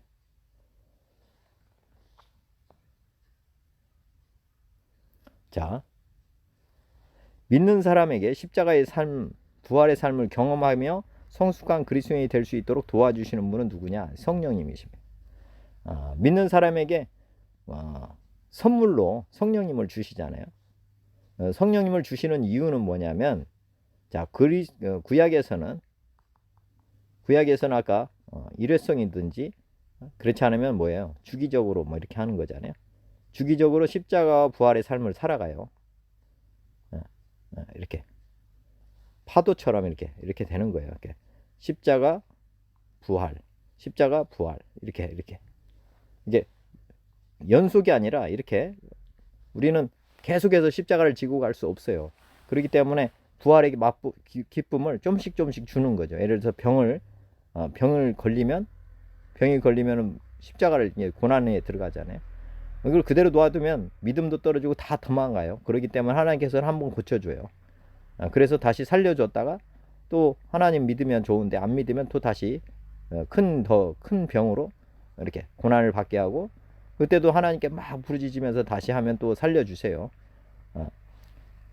자, 십자가의 삶은 예수님은 그냥 처음부터 이렇게 내리막으로 가시잖아요. 이렇게 예수님 오셔가지고 계속해서 내려가서 이게 부활해가지고 올라가시는 거거든요. 예수님은 이렇게 하는 게 아니에요. 그냥 처음부터 끝까지 십자가를 쭉 지고 가시는 거예요. 그래서 나중에 부활로 이렇게 올라가시는 거거든요. 예수님은 성령님이 예수님과 함께 하셔서 예수님도 이렇게 살아가신 거예요. 계속 십자가의 고난이 더 커졌죠. 오셔가지고 핍박받고 뭐 모욕받고 막 그리고 나중에 죽음의 고비를 계속 맞잖아요. 그래가지고 마지막에는 결국에는 골고다 언덕에서 십자가에 달리시잖아요. 예수님의 삶은 십자가의 고난을 더 강하게 지면서 계속 가셨던 분이에요. 그래서 3년에 있다가 돌아가시고 하늘 보좌 우편에 크게 올라가죠. 이게 번지 점프와 똑같습니다. 떨어지는 거 완전히 떨어졌다가 다시 올라가는 이렇게 예수님은 그렇게 십자가의 삶을 살게 하셨고 이때 성령님이 함께 하셔서 이 일을 이루어 가셨습니다. 그래서 지금 예수님의 제자인 우리들에게 또 제자들에게 성령님이 가까이 오셔서 구약처럼 이렇게 파도 조그만 파도를 이렇게 가는 게 아니라 우리도 예수님처럼 이렇게 끝까지 살아가고 고난을 십자가를 지고 계속해서 지고 가다가 주님께 고난으로 통해서 부활의 영광을 맛보게 하신다 이렇게 보시면 됩니다. 그래서 성령님이 각 사람이 오신 이유는 십자가의 삶을 살도록 하기 위해서 오셨다. 하나님 말씀에 순종할 수 있도록 돕기 위해서 오셨다. 그래서 성령님이 하시는 역할이 뭐예요? 성경 말씀을 깨닫게 하는 거예요. 성경 말씀을 깨닫게 하고 깨닫게 해서 뭐 합니까? 순종하게 하는 거잖아요. 순종. 신종이 십자가거든요. 우리는 말씀에 순종해서 살아가는 그 삶을 하나님께서는 원하셔요. 그래서 성경 말씀을 제대로 깨닫게 하시기 위해서 성령님이 오셔서 가르쳐주고 생각나게 하시고 그래서 결국은 부귀영화를 누리도록 하는 게 아니라 십자가를 지고 가도록 한다는 거죠. 성령님이 죄에 대해서 항상 깨닫게 해줘요. 이것이 뭐냐면 예수를 믿지 않는 것, 십자가의 삶을 살지 아니하는 것, 이것을 책망하는 거예요. 죄는 그거거든요. 예수님을 믿지 않는 것이 바로 십자가를 따르지 않는 거거든요. 십자가를 메고 가지 않는 것, 이것이 죄예요. 이것을 책망한다는 거고, 의에 대하라면 십자가를 지면 반드시 내가 너를 부활시켜준다, 천국으로 가게 된다, 이것을 우리에게 말씀하시는 거예요. 우리가 지금 십자가를 매지 않고 돌아가는 것, 이 죄악으로 돌아가는 것, 그게 책망하는 것이야. 우리는 부활 소망을 가지고 가야 되는데 이 땅에 천국을 건설하려고 하는 것, 이것을 책망하는 거예요. 돌아가는 것에 관심이 없는 사람들, 이걸 또 의에 대해서 책망하는 거거든요. 의를 잘못 해석하는 거잖아요. 많은 사람들이 이 땅에서 예수님을 통해서 부귀영화를 누리려고 해요. 예를 들어서 우리가 해외여행을 갔는데 거기가 너무 좋다고 거기 머물러 있는 거나 똑같은 것이거든요. 진짜는 우리 고향에 땅도 있고 집도 있고 형제도 있고 다 있는데 가서 잊어버리고 거기서 그냥 머물러 있는 거예요. 우리가 지금 그런 형국이죠. 우리는 천국에 돌아가는 부활 소망을 가지고 살아가야 되는데 이 땅에 천국을 지금 꿈꾸고 살아가는 것. 이게 이제 의가 아니라 불의거든요. 불의. 우리는 나그네 인생이다. 이 땅의 것들을 다 놓고 가는 배설물로 여기고 돌아가야 되는 사람인데 이 땅의 것들 배설물을 붙잡고 사는 것을 깨우쳐 준다는 거죠. 성령이 오셔가지고 또 심판에 대해서도 생각을 책망하신다. 믿지 않는 사람들 또 아까 했듯이 이렇게 책망하신다는 거죠. 반드시 심판이 있다고 하는 것을 깨우쳐 준다는 거죠. 성령님 오셔가지고 십자가의 삶을 지고 가면 천국 간다. 안 지고 가면 나중에 부활의 기쁨은 없다. 그리고 반드시 지옥으로 떨어진다. 뭐 이런 것들을 지금 성령님께서 우리 안에서 계속 얘기하시면서 오뚜기의 삶을 살게 하신다. 이렇게 보시면 됩니다.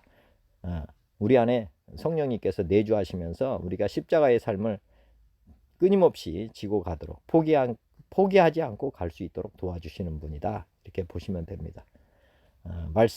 말씀대로 말씀이 육신이 돼서 오신 예수님처럼 우리도 말씀에 순종하는 사람이 되도록 성령님께서 이렇게 가이드해 주시고 계시다. 이렇게 보시면 됩니다. 자, 은사. 성령님이 우리에게 뭐를 주냐면 은사를 주십니다. 대표적인 게 이제 방언하고 다른 은사 이렇게 구분을 했습니다. 자, 방언을 오해하는 사람이 많습니다. 방언은 자기 부인을 하라고 주시는 겁니다. 이게 십자가입니다. 십자가. 우리가 기도를 하다 보면은 우리의 기도를 하죠. 이성의 기도를 하게 되면 뭐입니까? 이게 자기 부인을 하지 않고 자기 강화예요. 자기를 강화시키는 기도입니다. 뭐 이렇게 해주세요, 저렇게 해주세요. 하나님께 요구하는 것들이 보면은 다 자기 강화가 많습니다. 중보 기도는 아예 드물어요. 드물다. 중보 기도를 못해요. 사람은 이기적이기 때문에 중보 기도를 못합니다. 그래서 방언을 주시는 거는 자기 부인, 자기가 원하는 것을 기도하지 않게 하는 거예요. 자아를 파쇄시키는 거거든요. 자아를. 여리고성을 무너뜨렸잖아요. 여리고성. 여리고성이 자아거든요. 자아를 무너뜨리는 기도, 이게 방언 기도입니다. 자아를 무너뜨리면 자기 부인이라는 거거든요. 이게 십자가입니다. 그래서 방언은 받으시고 하시기를 바랍니다. 왜냐하면 자기 부인은 십자가를 지어야 되기 때문에 정말 유익한 기도예요. 사실은 내가 원하지 않는 기도를 해야 되거든요. 왜? 하나님과 생각과 내가 생각이 달라요. 어린애의 생각과 부모의 생각이 다르듯이 하나님의 생각과 우리 생각이 다른데 우리가 하는 기도는 어린애 기도라는 거죠. 근데 하나님의 나라와 하나님의 의가 이루어지기를 원하는 기도를 하려면 어쩔 수 없이 방언으로 기도할 수밖에 없어요. 방언은 성령님의 기도거든요. 내가 할까? 성령님이 기도하게 하실까? 당연히 성령님이 더 잘 아시니까 성령님께 기도를 하는 거야 되잖아요. 그러면 자기 부인이 일어난다는 거죠. 이렇게 되면 자기 부인하는 이 방언의 기도를 많이 하게 되면 하나님이 쓰시기 좋은 사람이 돼서 다른 은사를 많이 받게 됩니다. 그래서 다른 은사의 그 통로가 되는 게 방언이라고 저는 믿어요. 왜냐하면 자기 부인이 많이 된 사람을 하나님이 쓰시기 좋은 사람이 되게 했기 때문에 이제 은사를 다른 걸 주잖아요. 예언의 은사, 투시의 은사, 뭐 능력의 은사, 뭐 영분별, 뭐 다 은사들이 어떻게 보면 자기가 부인됐기 때문에 이제 하나님이 쓰시기 좋은 사람이 되었다는 표시로 다른 은사를 좀 많이 주는 거거든요. 이 다른 은사를 주는 것은 자기의 유익이 아니라 타인의 유익을 위해서 주십니다. 이게 부활이에요. 내가 이제 하나님의 사람으로 태어난 거나 똑같죠. 예수님처럼 이제 변화된 거예요. 자기가 부인되면은 우리 안에 계신 예수님이 나타나는 거잖아요. 그래서 예수님의 삶이 되는 거예요. 이게 부활입니다. 이게. 자, 근데 은사자들이 많이 타락을 해요. 은사자들이 타락하는 이유를 한번 생각해 보셔야 되는데, 자, 타인의 유익을 위해서 주신 은사, 약간 타인의 은사로 자신의 유익을 얻으면서 타락을 합니다. 이렇게 타인의 유익을 위해서 주신 거기 때문에 타인에게 유익하게 하고 자기는 유익한 거를 버려야 돼요.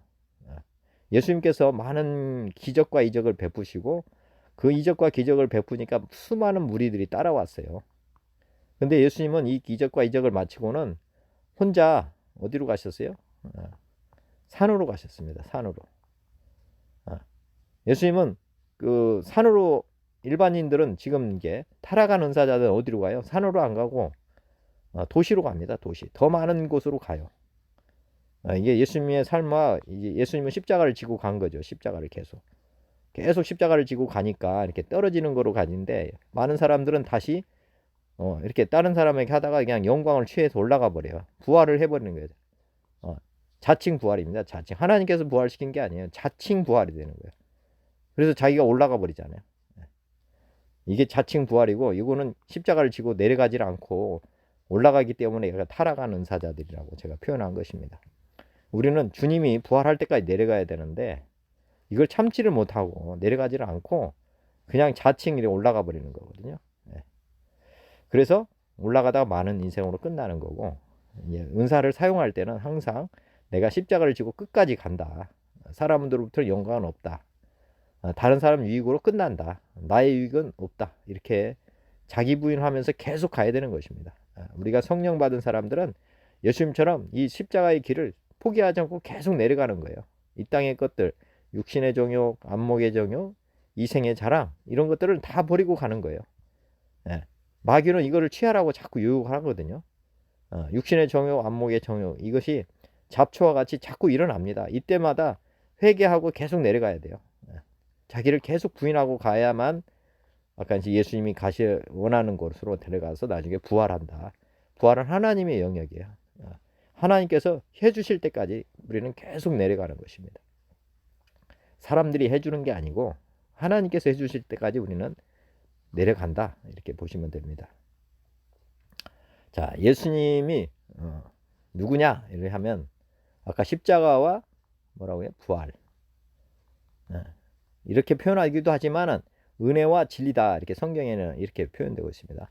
요한복음 1장에 보면 말씀이 육신이 되어 우리 가운데 거하심에 우리가 그의 영광을 보니 아버지의 독생자의 영광이요 은혜와 진리가 충만하더라.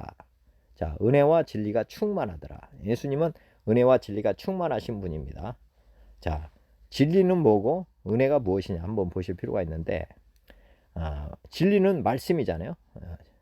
말씀이 육신이 되어 이렇게 여기 나오잖아요. 말씀이 육신이 됐다.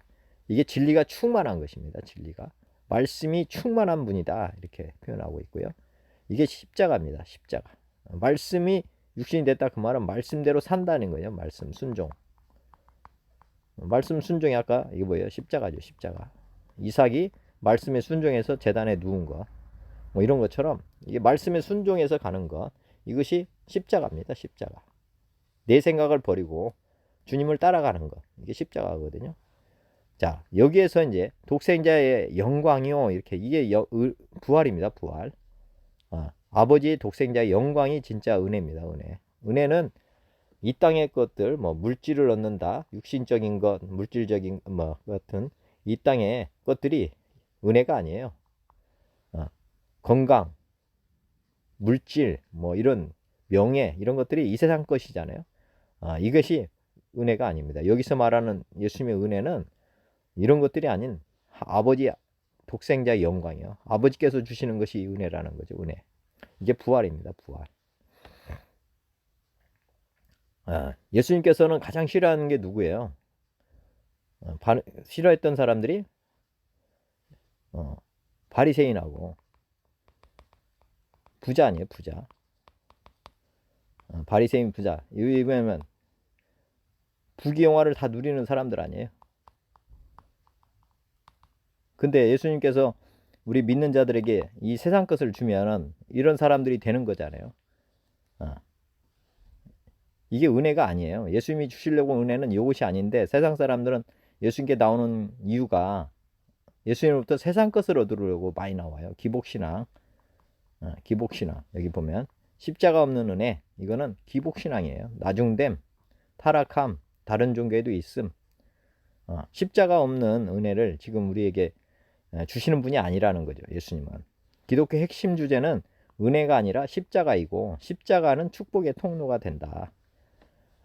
반드시 십자가가 먼저 필요하다는 거예요. 십자가를 지고 가야만 나중에 부활의 축복이 있다. 이 은혜가 있다는 거죠. 그런데 우리는 십자가 없는 은혜를 막 광고하거든요. 사실은 기복신앙 이게 그리고 근데 이게 나중돼 버립니다. 부귀영화 이 땅의 것을 붙잡는 순간 아까 은사자들이 타락하시듯이 타락한 사람을 끝이 나고 이런 건 다른 종교에도 있습니다. 비나이다 비나이다 막 그러잖아요. 그러면 아까 가인의 길에서 나온 게 뭐예요? 가인의 길에서 나온 종교가 불교입니다. 불교, 유교. 가인의 계열에서 나온 게 유교, 불교예요. 사실은 대가지불 없이 아까 은혜, 죄 용서만 받고 복을 누리려고 하는 그게 이제 자, 말씀이 육신이 되는 것 이것은 고난 없이 말씀이 육신이 될 수 있을까? 고난 없이 말씀이 육신이 될 수 있습니까? 반드시 말씀은 고난이 따라오게 돼 있다. 우리 육신이라고 하는 건 불순종입니다. 불순종. 그 사도 바울이 그랬잖아요. 내가 죄인 중에 괴수다. 이렇게 하잖아요.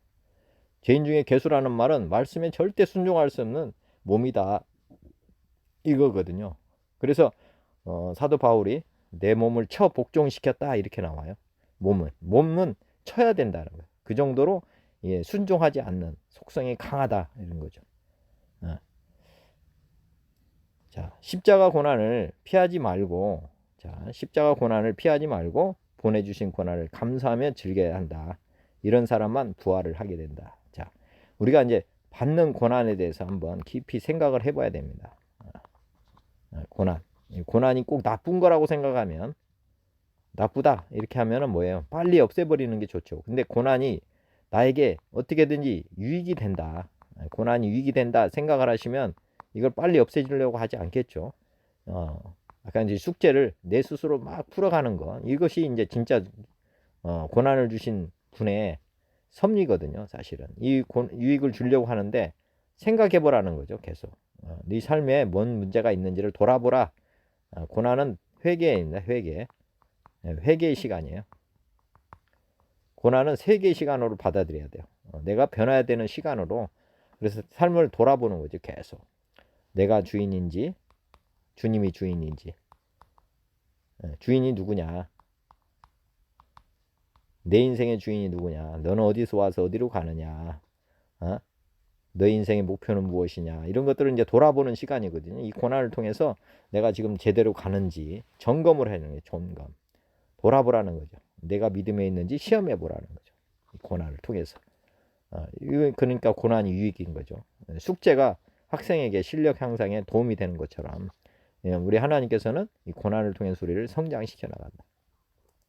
자, 예수님을 만난다고 하는 걸 한번 잘 생각해 보시면 좋은데, 예수님을 만나는 것들도 보면은 다 이제 중풍병자 친구들 침대를 메고 나왔다. 이게 십자가잖아요. 예수님 앞에 이렇게 십자가를 지고 나왔을 때 죄사함과 고침을 받는다. 또 오병이의 기적을 오병이를 바친 어린이, 자기가 먹을 거를 내놨잖아요. 이것도 십자가입니다. 자, 5천 명이 먹고 12광주에 남아서 이 부활을 경험하는 거고, 예수님을 만나려는 간절함을 가지고 사람들이 수치를 감수하죠. 간절함을 가지고 또 사람들의 수치를 무릅쓰고 이제 삭개오가 뽕나무 위로 올라가잖아요. 이때 이 사람은 누구냐면 세리장이에요. 세리장. 세리장이라고 하면 지금으로는 뭐 예를 들어서 국세청장이다. 그런데도 이렇게 나무 위로 올라간다는 거, 국세청장이 나무 위로 올라간다는 건 뭐 있을 수 없는 일이죠. 지금도 뭐 자존심도 있고 뭐 이런 것도 있는데, 이 삭개오가 예수님을 만나는 걸 보면 간절함이 있었고 이런 수치를 다 감수를 하고 올라간 거죠. 이게 십자가입니다. 사람들에게 자기 모습을 그냥 드러내는 거죠. 그랬더니 예수님을 만나고 새로운 삶을 시작하게 됐다. 우리가 십자가 없이 예수님을 만난다고 하는 것도 사실은 불가능입니다. 그래서 팔복이 나오잖아요. 팔복. 산상순 마태복음 5장에 팔복이 나와요. 그래서 처음에 뭐예요? 심령이 가난한 자는 복이 있나니 천국이 저희 것이며. 이게 뭐예요? 십자가를 지고 있는 사람은 이 말 아닙니까? 십자가를 가지고 있는 사람은 복이 있다. 두 번째도 그 다음에 애통하는 자도 복이 있다. 애통이 십자가 아니에요? 십자가. 네가 지금 십자가를 지고 있다면 복이 있다. 마음이 청결한 자는 복이 있다. 이것도 십자가거든요. 사실은 말씀에 순종하는 사람이 청결한 거지. 마음이 청결하지 않은 사람들이 대부분이죠. 왜냐하면은 십자가를 지지 않고 가기 때문에 그래요. 그래서 팔복은 대부분 이 십자가의 삶을 지고 있는 사람에 대해서 지금 복이 있다고 지금 말을 하고 있는 것입니다. 온유한 자도 마찬가지죠. 반대 말을 하면 뭐야? 강팍하고 막 교만하고 뭐 이런 사람들이 복이 있다고 우리는 생각하잖아요. 근데 이 세상과 완전히 반대된다. 십자가의 삶을 반드시 지나가야 된다. 그러면 반드시 뭐가 된다? 부활이 있다는 거죠. 부활. 의를 위해 핍박받는 자, 이 팔복에 대해서 한번 이 십자가와 부활을 생각하시면서 이 십자가에 대해서 예수님께서 말씀하고 있다. 이렇게 보시면 됩니다. 자, 죄와 사망의 법, 생명의 성령의 법에 대해서 한번. 죄와 사망의 법은 뭐예요? 회개죠. 십자가죠. 이거. 죄와 사망의 법은 십자가입니다. 십자가. 생명의 성령의 법이 이제 부활입니다. 부활. 구약에서는 이게 십자가로 끝나죠. 죄와 사망의 법에서 죽음으로 끝나는 거야. 여기서 이제 회개하면 생명의 성령이 와서 이게 부활하잖아요. 부활. 이게 구약이고 이건 신약이다. 은혜 없이 사는 것, 이것이 십자가입니다. 은혜 없이 사는 것. 세상적인 거죠. 세상적인 거. 세상적인 은혜가 없다. 세상적인 은혜가 없는 것이 이게 복입니다. 십자가예요. 십자가. 부모가 없다. 물질이 없다. 나는 머리가 나쁘다. 이런 것들이 나는 태어나면서부터 질병을 가지고 나왔다. 이런 것이 보면은 처음부터 뭐를 지고 나오는 거예요? 십자가를 지고 나오잖아요. 이게. 세상에서 십자가를 가지고 태어나는 것이거든요. 이런 거를 이제 은혜 없이 사는 것이 처음에는 십자가지만은 이것이 나중에 뭐가 돼요? 부활을 하게 됩니다. 엄청난 복을 받게 돼요. 자, 우리가 어릴 때 어린이가 됐을 때 둘 중에죠. 쉽게 말하면 고난을 많이 겪어버리면 이거 되면서 성인이 되는 거예요. 빨리. 어릴 때 고난을 많이 겪게 되면 어린애가 성인이 됩니다. 바로. 이게 이제 십자가를 지고 가면 부활을 빨리 맞게 되고, 이제 보호를 많이 받는 어린이, 부유한 가정 뭐 이러면 어떻게 돼요? 다 어린애입니다. 어린이. 부활을 못 해요. 아까시 고난 없으면은 진짜 나중에 망나니가 되고, 나중에 뭐가 돼요? 문제아가 됩니다. 문제아. 이게 아까 사울왕처럼 되는 거죠. 사울왕처럼. 고난을 안 겪고 부활을 맛보게 되면은 이렇게 문제가 돼요. 요즘 우리나라 어린애들이 사실은 이 부모님들이 하나만 낳고 다 그냥 뭐 하니까 지금 아이들이 어린아이로 머물러 있잖아요. 그래서 부모님들이 염려가 많지 않습니까? 그런데 옛날은 우리가 못 살고 막 하니까 어린애들이 다 고난을 지었어요. 집에서 뭐 안 하는 일이 없었잖아요. 어린이라는 게. 그런데 지금 보면은 이 사람들은 제대로 다 살아요. 이런 원리거든요. 고난을 지면 부활의 삶을 사는 거고, 고난이 없으면은 이게 얼마 오래 가지 못하는 것이다. 그래서 로마서 8장에 이 말씀이 있죠. 그러므로 이제 그리스도 예수 안에 있는 자에게는 결코 정죄함이 없나니 이는 그리스도 예수 안에 있는 생명의 성령의 법이 죄와 사망의 법에서 너를 해방하였다. 죄와 사망의 법에 반드시 들어간 사람만 생명의 성령의 법을 알게 된다. 이렇게 아시면 좋겠습니다. 그래서 로마서 8장 이전에 로마서 7장이 있다 하는 것도 생각해 보셔야 합니다. 로마서 7장은 뭐예요? 죄인 중에 괴수다. 사도 바울이 죄인 중에 내가 괴수다고. 이렇게 된 사람만 이 부활의 기쁨을 맛보게 된다는 거죠. 우리 힘으로 하나님 말씀을 순종해 보려고 노력을 한번 해보세요. 그런다고 하면 안 될 거예요. 안 돼. 이게 이제 십자가를 접은 거거든요. 우리 나름대로. 근데 주님이 져주셔야 돼요. 사실은 성령님이 오셔서 함께 져주지 않으면 우리는 가다가 다 넘어집니다. 그래서 생명의 성령의 법이라고 그냥 생명의 법이라고만 하지 않고 성령의 법을 넣어놨어요. 구약은 대부분 이렇게 성령님이 빠진 십자가를 메고 갔기 때문에 온전하게 산 사람이 없습니다. 그런데 우리는 이제 제자들이 성령의 법에 의해서 가서 다 순교했잖아요. 예수님처럼 끝까지 이렇게 십자가를 지고 갔거든요. 구약은 가다가 올라가고 이렇게 했기 때문에 이게 완전하지 않았고, 신약은 이제 성령님이 오셔서 성령의 법에 의해서 우리가 십자가의 삶을 끝까지 질 수가 있게 되었다. 이게 이제 신약에서 지금 계시하고 있는 것입니다. 하나님의 섭리 한번 로마서 8장 26절을 쭉 보면 이와 같이 성령도 우리의 연약함을 도우시나니 우리는 마땅히 기도할 바를 알지 못하나 오직 성령이 말할 수 없는 탄식으로 우리를 위하여 친히 간구하신다. 마음을 살피시는 이가 성령의 생각을 아시나니 이는 성령이 하나님의 뜻대로 성도를 위하여 간구하신다. 우리가 알거니와 하나님을 사랑하는 자 곧 그의 뜻대로 부르심을 입은 자들에게는 모든 것이 협력의 선을 이룬다. 하나님이 미리 하신 자들을 또한 그 아들의 형상을 본받게 하기 위하여 미리 정하셨으니 이는 그로 많은 형제 중에서 맏아들이 되게 하려 하심이니라. 또 미리 정하신 그들을 또한 부르시고 부르신 그들을 또한 의롭다 하시고 의롭다 하신 그들을 또한 영화롭게 하셨느니라. 여기 이 말씀은 굉장히 사실은 이제 하나님의 섭리를 나타내고 있는 말씀이다. 저는 그렇게 보고 있습니다. 십자가의 삶을 지게 하는데 성령님께서 이제 우리를 도우신다. 십자가의 삶을 사는데 길을 가는데 이게 가도록 돕는다는 거죠. 돕는 분이 누구냐? 성령님이다. 성령님이 기도를 하신다는 거예요. 우리 마음을 살피시는 이가 성령이잖아요. 성령이 하나님의 뜻대로 성도를 위해서 간구해 주신다. 우리 연약함을 도우신다.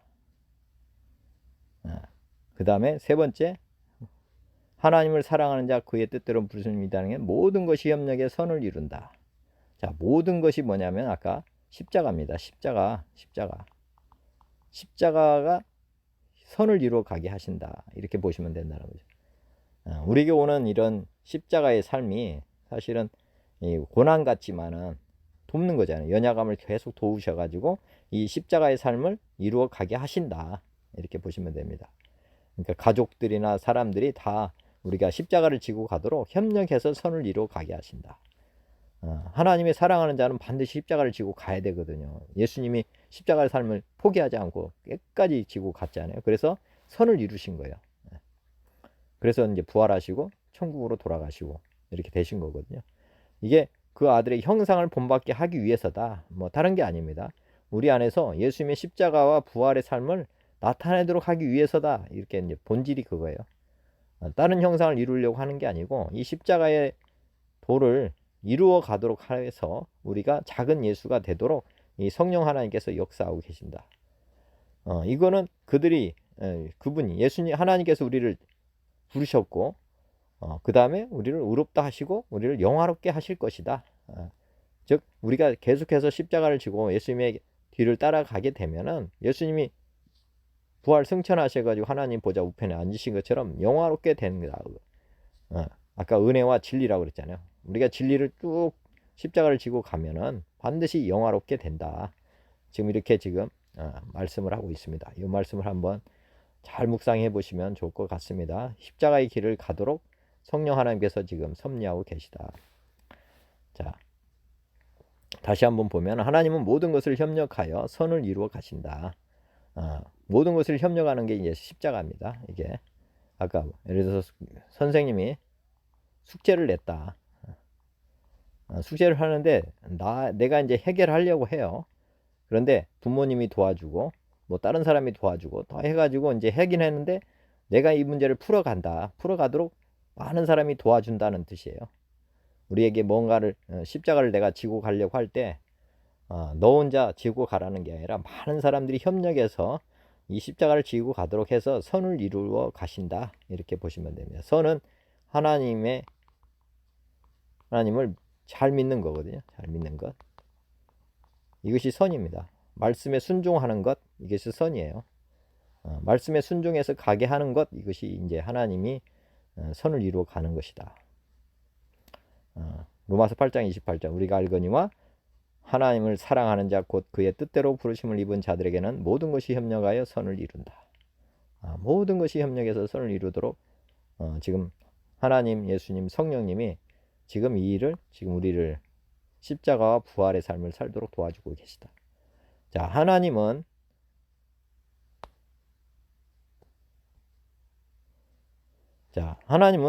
예수님의 형상을 이루어 가십니다. 우리를 통해서 예수님의 흔적을 남기신다. 우리가 이제 고난을 아까 나무로 보면 나이테가 생긴다고 그랬죠. 하나씩. 자, 우리가 예수님의 삶을 따라가다 보면 우리가 이제 우리 몸에 예수님의 흔적이 이렇게 하나씩 남습니다. 이게 흔적이 남을 때 이게 고난이에요. 고난의 흔적이 우리 인생 가운데 이렇게 하나씩 남아요. 그게 예수님의 흔적입니다. 사도 바울이 그랬죠. 내가 그리스도 예수의 흔적을 가지고 있다. 이게 뭐냐면 많은 고난을 겪으면서 이렇게 생명 위협을까지 느끼면서 이럴 때 할 때마다 하나씩 생긴 거예요. 고난 받으면서 채찍이 맞은 것처럼 예수님께서도 흔적이 남았잖아요. 그래서 내 손과 옆구리에 창자국을 만져보라고 손에 못자국을 보라고 마지막에 이제 우리에게 말씀하시잖아요. 십자가의 길을 끝까지 가는 자에게 영화를 주신다. 반드시 하나님은 이 대가지불을 해주신다는 것을 믿으라는 거죠. 로마서 8장 29절 하나님이 미리 하신 자들 또한 그 아들의 형상을 본받게 하기 위하여 미리 하신 자들 우리 지금 믿는 사람들 아닙니까? 아들의 형상을 본받게 하기 위하여 미리 정하셨으니 이는 그로 많은 형제 중에서 맏아들이 되게 하려 하심이니라. 또한 또 미리 정하신 그들을 또한 부르시고 부르신 그들을 또한 의롭다 하시고 의롭다 하신 그들을 또한 영화롭게 하셨느니라. 자, 우리는 지금 아들의 형상을 본받게 하기 위해서 맏아들 예수님을 보여주셔가지고 믿음의 실상을 보게 했다. 믿음의 실상은 십자가와 부활이다. 그 삶을 우리도 이루어 가도록 우리를 부르셨다. 보시면 되겠습니다. 자, 예수님의 제자들에 대해서 예수님의 공생의 기간 동안 제자들은 예수님을 통해 고난 없는 축복을 받고 예수님 십자가에 달리실 때 다 도망갔습니다. 자, 예수님의 제자들은 정말 고난 없이 예수님을 따라갔잖아요. 그래서 고난 없는 축복의 길을 갔습니다. 그랬더니 결국에는 뭐예요? 십자가에 달리실 때 다 도망갔어요. 자, 예수님의 부활하심을 경험하고 난 후에 성령으로 거듭나고 나서 그들은 진실로 십자가를 지고 가는 삶을 끝까지 살아냈다. 이 십자가를 지고 갔어요. 예수님의 제자들이 고난을 지지 않았기 때문에 다 도망갔지만은 성령으로 이제 거듭난 후에서야 그들은 진실로 성령님과 함께 십자가를 지고 살아냈습니다. 이게 이제 구약과 다른 거죠. 이게 성령으로 이제 십자가를 지고 간 거죠. 성령님과 함께 십자가를 지고 끝까지 갔다는 거죠. 예수님이 이제 성령에 충만하신 분 아니에요. 그래서 끝까지 죽음을 무릅쓰고라도 계속 갔고, 그래서 나중에 이제 다 십자가에 달려 죽으시잖아요. 그들은 죽음, 고난을 피하지 않았다. 이유는 부활을 믿었기 때문이다. 예수님의 제자들이 이 부활, 십자가를 통과하면 반드시 부활한다는 걸, 이 실상을 봤기 때문에 이들은 이 길을 담대하게 나아갔다. 두렵지 않게 갔다. 우리가 부활을 믿어야 하는 이유는 은혜로운 삶을 살고자 하는 것이 아닙니다. 이 땅에서의 삶이 아니에요. 예수님처럼 십자가의 삶을 살다가 가기 위함이다. 예수님처럼 십자가 삶, 끊임없이 세상 것 다 버리고 육신의 정욕, 안목의 정, 이생의 자랑 다 버리고 이렇게 오직 예수님만 따라가는 것, 말씀만 순종해서 가는 것, 이것이 십자가의 길이라는 것. 타협이 없다. 우리도 부활, 은혜로운, 이 땅에서의 은혜로운 삶, 아까 부귀, 영화 이런 거 해서 올라간다고 했잖아요. 이게 타락입니다. 십자가를 지고 가다가 돌아가는 거예요. 이렇게 돌아가면은 결말이 나중되고 추하게 끝난다 하는 것을 지금 성경에서 보여주고 있습니다.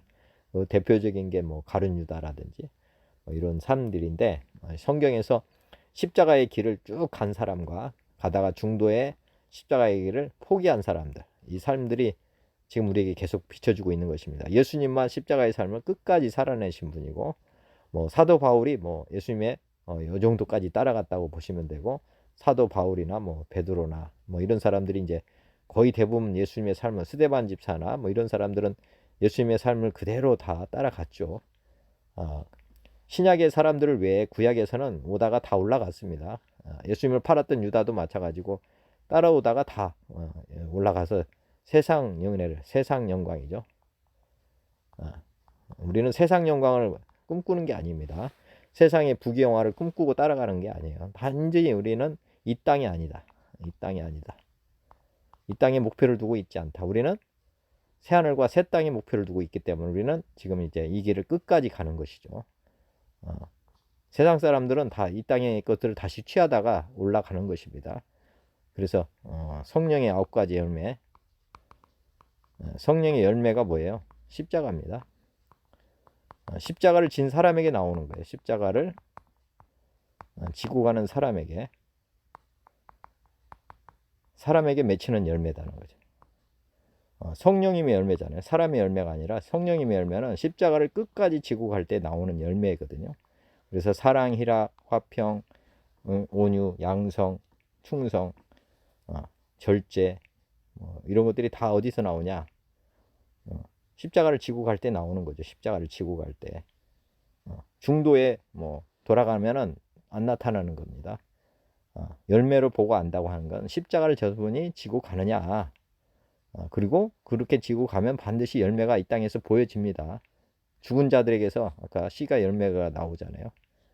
그래서 우리가 십자가를 지고 가는 사람에게는 성령의 열매가 조금씩 보이는 거죠. 사실은. 오늘 성경에 전체적으로 비춰지는 게 이제 십자가와 부활이다. 이것이 이제 신구약의 맥이다. 제가 한번 정리해 봤습니다. 많은 은혜가 있으시길 바라고요. 또 성경을 통해서 우리가 십자가의 도를 잘 깨닫고 이 땅에서 영광이 아니라 새하늘과 새 땅에서 부활의 영광을 바라보는 그런 신앙의 여정이 되었으면 좋겠습니다. 기도하고 마치겠습니다. 사랑과 은혜가 많으신 하나님 아버지 고맙고 감사합니다. 저희가 예수님을 따른다고 하는 것이 무엇인지, 또 성경을 통해서 우리가 무엇을 구하고 또 알아야 되는지를 오늘 또 깨닫게 해주시고 보여주심을 감사합니다. 구약 백성들의 삶, 신약 백성들의 삶 가운데 십자가와 부활의 이 섭리가 숨겨져 있습니다. 반드시 십자가를 통과하지 않는 부활은 없다는 것을 깨닫게 하시고, 이 땅에서 주어지는 고난을 기쁨과 감사함으로 받고, 또 이 고난을 통해서 우리가 믿음이 더욱 성숙해질 수 있도록 주님 도와주시옵소서. 그래서 모든 사람이 부활이 되는 그런 복된 삶이 되도록 축복하여 주시옵소서. 현재 당하는 고난을 기쁘게 맞이하고 또 이 고난을 승화시켜 갈 수 있도록 축복하여 주옵소서. 만왕의 영 되시고 우리의 주가 되신 예수님의 이름으로 감사하며 기도 올려옵나이다. 아멘. 감사합니다.